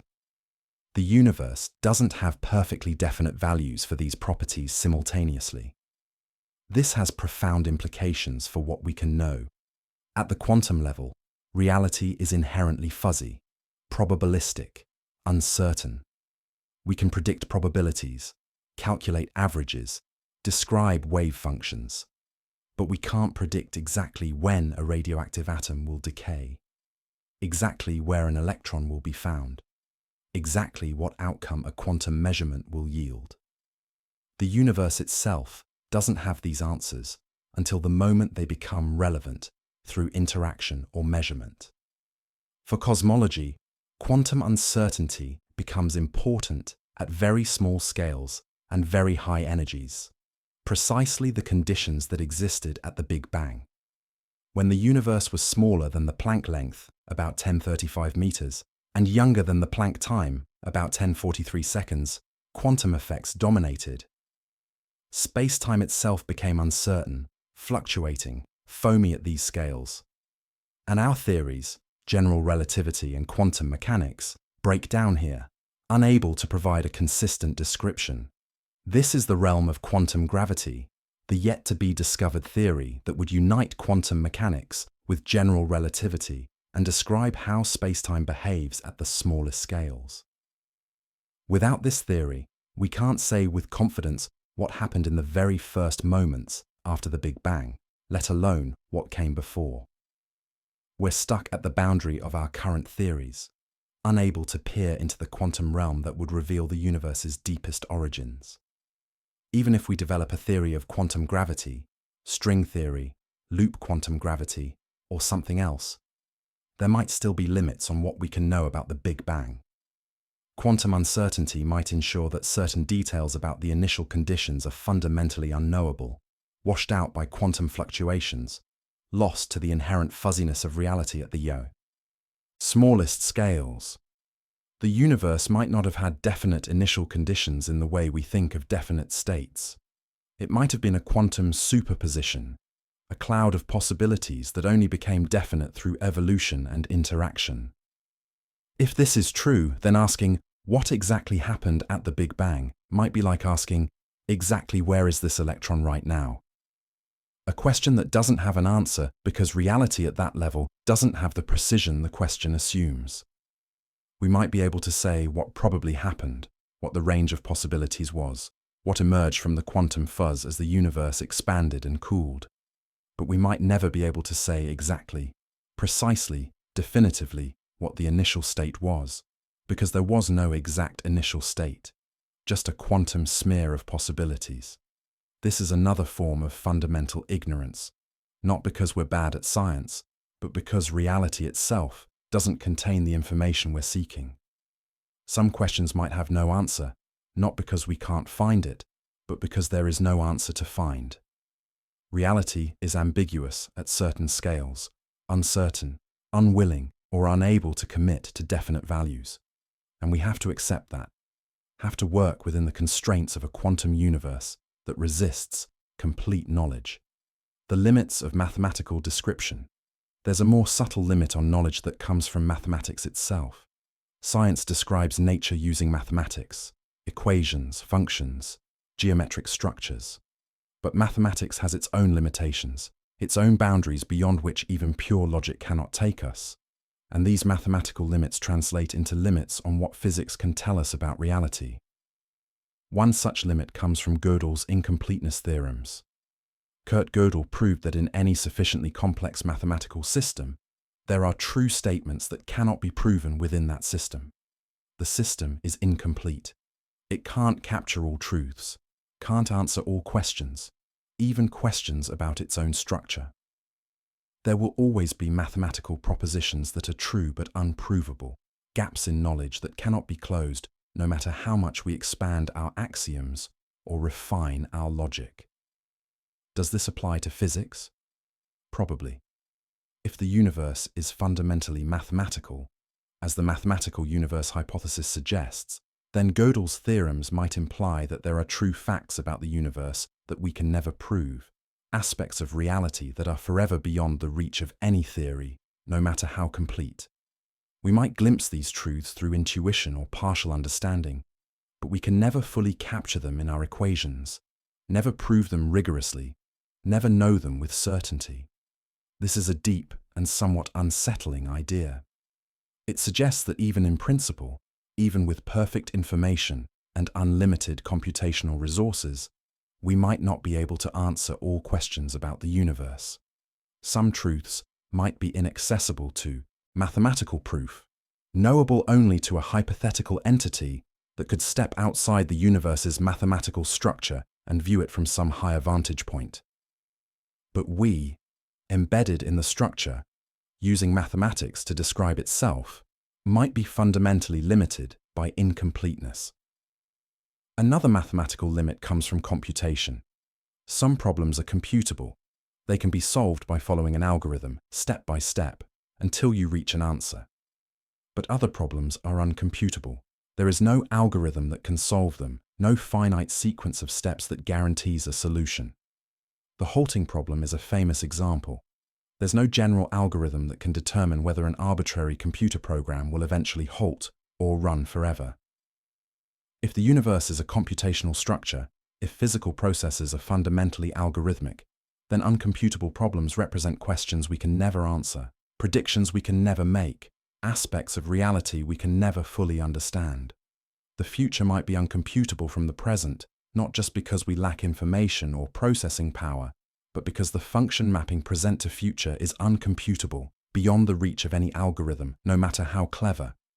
These mathematical limits are abstract, far removed from everyday experience. But they suggest that knowledge has boundaries even in the purely theoretical realm, even when we're not constrained by observational horizons or quantum uncertainty. Some questions might simply not have answers that can be expressed in the mathematical language we use to describe reality. And if that's true, then there are aspects of the universe, perhaps including what came before the Big Bang, that we will never fully comprehend. Not because we lack data or theories, but because the questions themselves exceed the capacity of mathematics to answer. Let's rest here for a moment. We've encountered three types of limits: observational, the cosmic horizon, quantum, Heisenberg uncertainty, and mathematical, incompleteness and uncomputability. These are different kinds of boundaries, arising from different sources, but they all point to the same conclusion. Human knowledge is limited, and some of those limits are fundamental, unavoidable, built into the structure of reality and cognition. The problem of underdetermination. Let's talk about a different kind of limit. Not a limit on what information is available, but a limit on what we can conclude from that information. This is the problem of underdetermination, the fact that multiple theories can be consistent with the same set of observations, making it impossible to choose between them based on data alone. Imagine two theories about what came before the Big Bang. Theory A says there was a quantum vacuum that gave birth to our universe through quantum fluctuation. Theory B says there was a previous universe that bounced and became our universe. Suppose both theories make identical predictions about everything we can observe, the cosmic microwave background, the abundance of elements, the distribution of galaxies. They differ only in their claims about what happened before the Big Bang, in a regime we can never directly observe. How do we choose between them? Science would say we can't, or at least not on empirical grounds. If two theories make the same predictions for all observable phenomena, they're empirically equivalent. We might prefer one over the other based on simplicity, Occam's razor, elegance, or how well it fits with our other theories. But we can't say one is true and the other false based on observation, because they're observationally indistinguishable. This happens in cosmology. Different theories about the multiverse, about what came before the Big Bang, about the ultimate nature of reality. They often make similar or identical predictions about what we can observe in our universe. They differ in their claims about unobservable regions or unobservable aspects of reality. And when theories differ only in the unobservable, we face underdetermination. Science can't definitively choose between them, at least not through observation. This doesn't mean all such theories are equally good.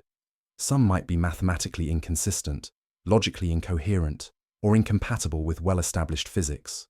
We can reject those on theoretical grounds. Some might be simpler, more elegant, more explanatory than others. We can prefer those on aesthetic or philosophical grounds, but we can't prove them through observation, can't point to data that confirms one and refutes the others. The multiverse is a prime example. If other universe bubbles are forever beyond our cosmic horizon, we can never observe them directly. We can test the theories that predict the multiverse, inflation, string theory, but we can't test the multiverse itself.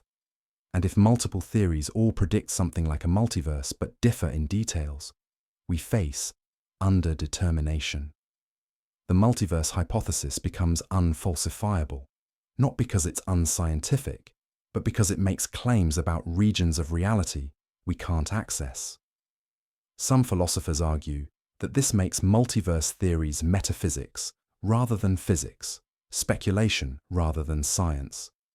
Others argue that the multiverse is a legitimate scientific hypothesis because it follows from well-tested theories, even if we can't test it directly. The debate continues, and it raises deep questions about what makes something scientific, what role observation plays in theory choice, and how much we should trust theories that make claims about the unobservable.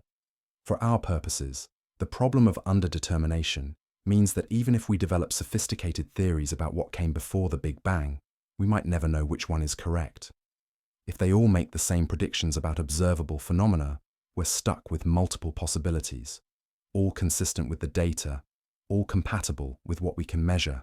Knowledge reaches its limit, not because we lack information, but because the information we have underdetermines the truth. This is intellectually frustrating, but perhaps also liberating. If we can't know for certain, we're free to explore multiple possibilities, to entertain different ideas, to appreciate the creativity of theoretical physics without demanding that it definitively answer every question. We can hold theories lightly, as possibilities rather than certainties, as ways of thinking about the unobservable rather than definitive descriptions of it. Accepting mystery. Let's talk about acceptance. We've explored various limits on knowledge: observational, quantum, mathematical, underdetermination. Together, they paint a picture of human knowledge as bounded, constrained, inevitably incomplete. We can know a lot, and we've learned an extraordinary amount in the few centuries since modern science began. But we can't know everything. Some questions might remain forever unanswered. Some mysteries might be permanent features of the human condition. How should we respond to this? One response is frustration, even despair. If we can't answer the deepest questions, if fundamental limits prevent complete knowledge, why bother asking? Why pursue science at all if it's destined to remain incomplete? But there's another response: acceptance mixed with wonder. Yes, knowledge has limits. Yes, we might never know what came before the Big Bang, whether the multiverse exists, why there is something rather than nothing. But look at what we do know. We've traced the universe back to fractions of a second after its beginning. We've detected gravitational waves from colliding black holes. We've mapped the cosmic microwave background and confirmed predictions of Big Bang cosmology. We've discovered exoplanets, dark matter, dark energy. We've built the standard model of particle physics and confirmed it through countless experiments. The incomplete nature of our knowledge doesn't negate the knowledge we have. The mysteries that remain don't diminish the mysteries we've solved. Science is a journey, not a destination. The goal isn't to reach a point where all questions are answered. That might be impossible, but to keep asking questions, keep exploring, keep pushing the boundaries of understanding.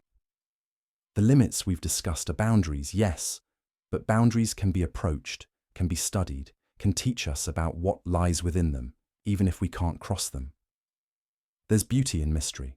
Not the mystery of ignorance, that's just frustrating. But the mystery that remains after we've learned all we can learn, the recognition that reality is larger than our capacity to comprehend it. This kind of mystery is humbling. It reminds us that we're small, that our understanding is partial, that the universe doesn't exist to be understood by us. We get to participate in the universe, to experience it, to study it, but we don't get to master it completely. Many spiritual and philosophical traditions have emphasized this kind of epistemic humility, the Socratic wisdom of knowing that you know nothing, the Buddhist concept of emptiness, recognizing the limits of conceptual understanding, the mystical traditions that point beyond language and logic to direct experience of reality. These traditions have always known what science is discovering, that complete knowledge is impossible, that mystery is unavoidable, that acceptance of not knowing is wisdom rather than defeat. Science and mysticism aren't usually considered compatible, but perhaps on this point they converge. Both can acknowledge that reality exceeds our concepts, that questions remain unanswered, that the universe is more than we can capture in equations or words. Science approaches this through rigorous methodology and mathematical modeling, while mysticism approaches it through meditation and direct experience. But both can arrive at similar places: awe at the vastness of reality, humility about human understanding, comfort with mystery. Let's breathe here and feel the weight of not knowing. You don't know what came before the Big Bang. Neither do I. Neither does anyone really, though many have theories and ideas. You don't know if the multiverse exists, whether time is fundamental, why there is something rather than nothing. And that's okay. Not knowing is okay. You can live a full, meaningful life without answering these questions. You can appreciate the mystery without needing to solve it. In fact, there's an argument that mystery makes life richer, not poorer. If we knew everything, if all questions were answered, wouldn't existence be somehow diminished? Wouldn't we lose the sense of wonder, the curiosity that drives exploration, the appreciation for what we don't yet understand? Mystery is the space where wonder lives. And wonder is one of the most valuable human experiences, right up there with love and beauty and meaning. What we can know, But let's not overemphasize the limits. Yes, there are boundaries to knowledge, but within those boundaries is a vast space of things we can know, have learned, will continue to discover. Let's celebrate that for a moment, appreciate the positive side of the ledger. We know the universe is 13.8 billion years old, give or take a few 100 million years. We know it's expanding, and we know the rate of expansion. We know the universe is about 68% dark energy, 27% dark matter, and 5% ordinary matter. We know the cosmic microwave background temperature to exquisite precision, 2.725 Kelvin. We know the abundances of the light elements produced in Big Bang nucleosynthesis, and they match theoretical predictions beautifully. We know quantum mechanics governs the behavior of particles and fields at small scales, and we know general relativity governs gravity and the large-scale structure of space-time. We know these theories work extraordinarily well in their respective domains, confirmed by countless experiments and observations. We know about black holes, neutron stars, supernovae, quasars. We know planets orbit other stars. We know stars form from collapsing clouds of gas and die in various ways depending on their mass. We know DNA encodes genetic information. We know evolution explains the diversity of life. We know the Earth is about 4.5 billion years old. We know tectonic plates move and continents drift. We know the chemical elements and their properties. We know an enormous amount about chemistry, biology, geology, astronomy, physics. All the sciences have accumulated vast stores of reliable knowledge, and we're still learning. New discoveries happen regularly. Gravitational waves detected. Higgs boson confirmed. Exoplanets catalogued. Faster and better observations of the cosmic microwave background. Each generation of scientists adds to the edifice of knowledge, building on what came before, pushing a little further into the unknown. The limits we've discussed are real, but they're distant boundaries. We're nowhere near hitting them in most areas of science. There's so much more to learn within the boundaries, so many phenomena to study, so many questions to answer. The fact that we might never know what came before the Big Bang doesn't prevent us from learning more about what came after, from studying the universe's evolution, from understanding how galaxies form and stars shine, and planets develop and life emerges. So yes, acknowledge the limits. Accept that complete knowledge might be impossible, but don't let that overshadow the remarkable knowledge we have gained and will continue to gain. Science is an ongoing conversation with nature, a dialogue where we ask questions and nature answers, sometimes clearly and sometimes mysteriously. The conversation never ends, the questions never stop, and the answers keep coming, piece by piece, building our understanding of this strange and beautiful cosmos we inhabit. Living with uncertainty. Finally, let's talk about how to live with these limits, how to maintain curiosity and wonder while accepting that some questions might never be answered. Because this isn't just about cosmology or physics, it's about how we approach life, how we deal with uncertainty, how we find meaning in a world where complete understanding is impossible. First, recognize that uncertainty is the default state. Certainty is rare, precious, and usually limited to narrow domains.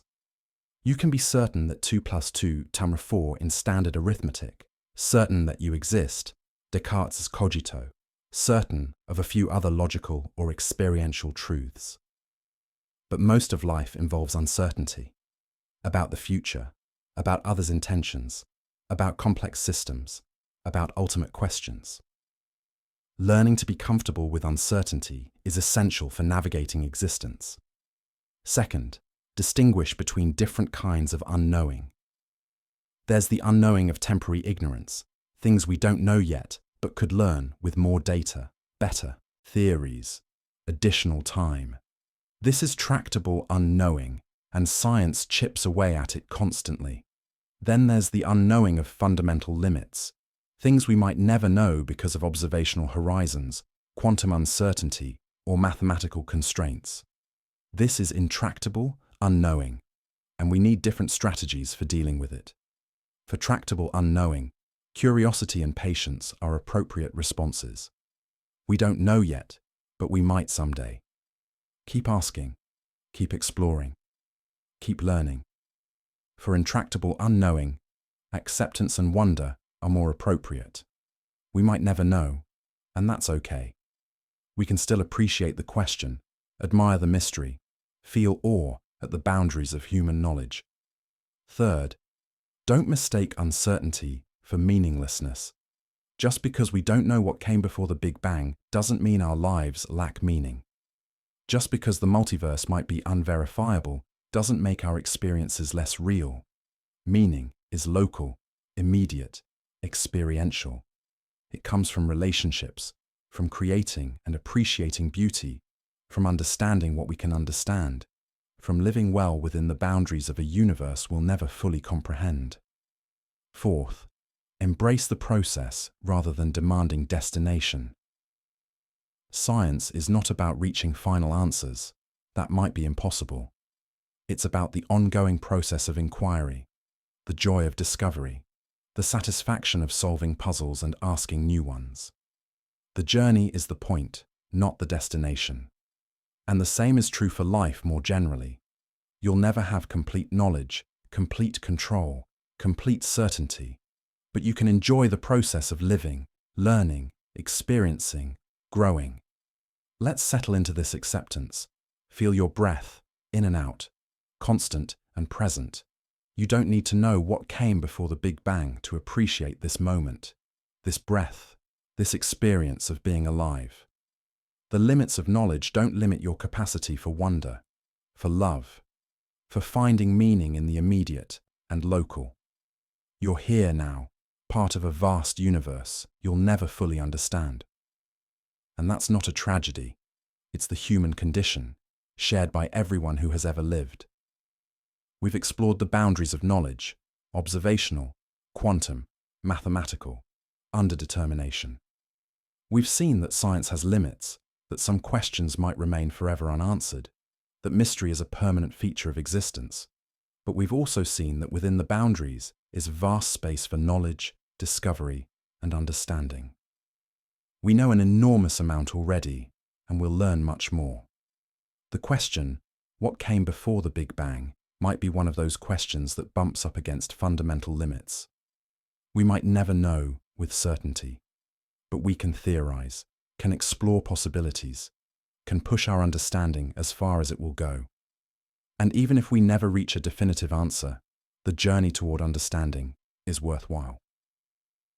The questions we ask along the way, the theories we develop, the observations we make, all of this enriches our understanding of the cosmos and our place in it. So rest here, comfortable with uncertainty, at peace with not knowing, appreciating both what we've learned and what remains mysterious. In the next section, we'll begin wrapping up our journey, bringing together the threads we've explored, reflecting on what we've discovered, and preparing to return from this deep dive into cosmological origins. But for now, breathe slowly and feel the boundaries of knowledge, not as walls closing in, but as horizons inviting exploration, as reminders that the universe is larger than our ability to comprehend it, as occasions for wonder rather than frustration.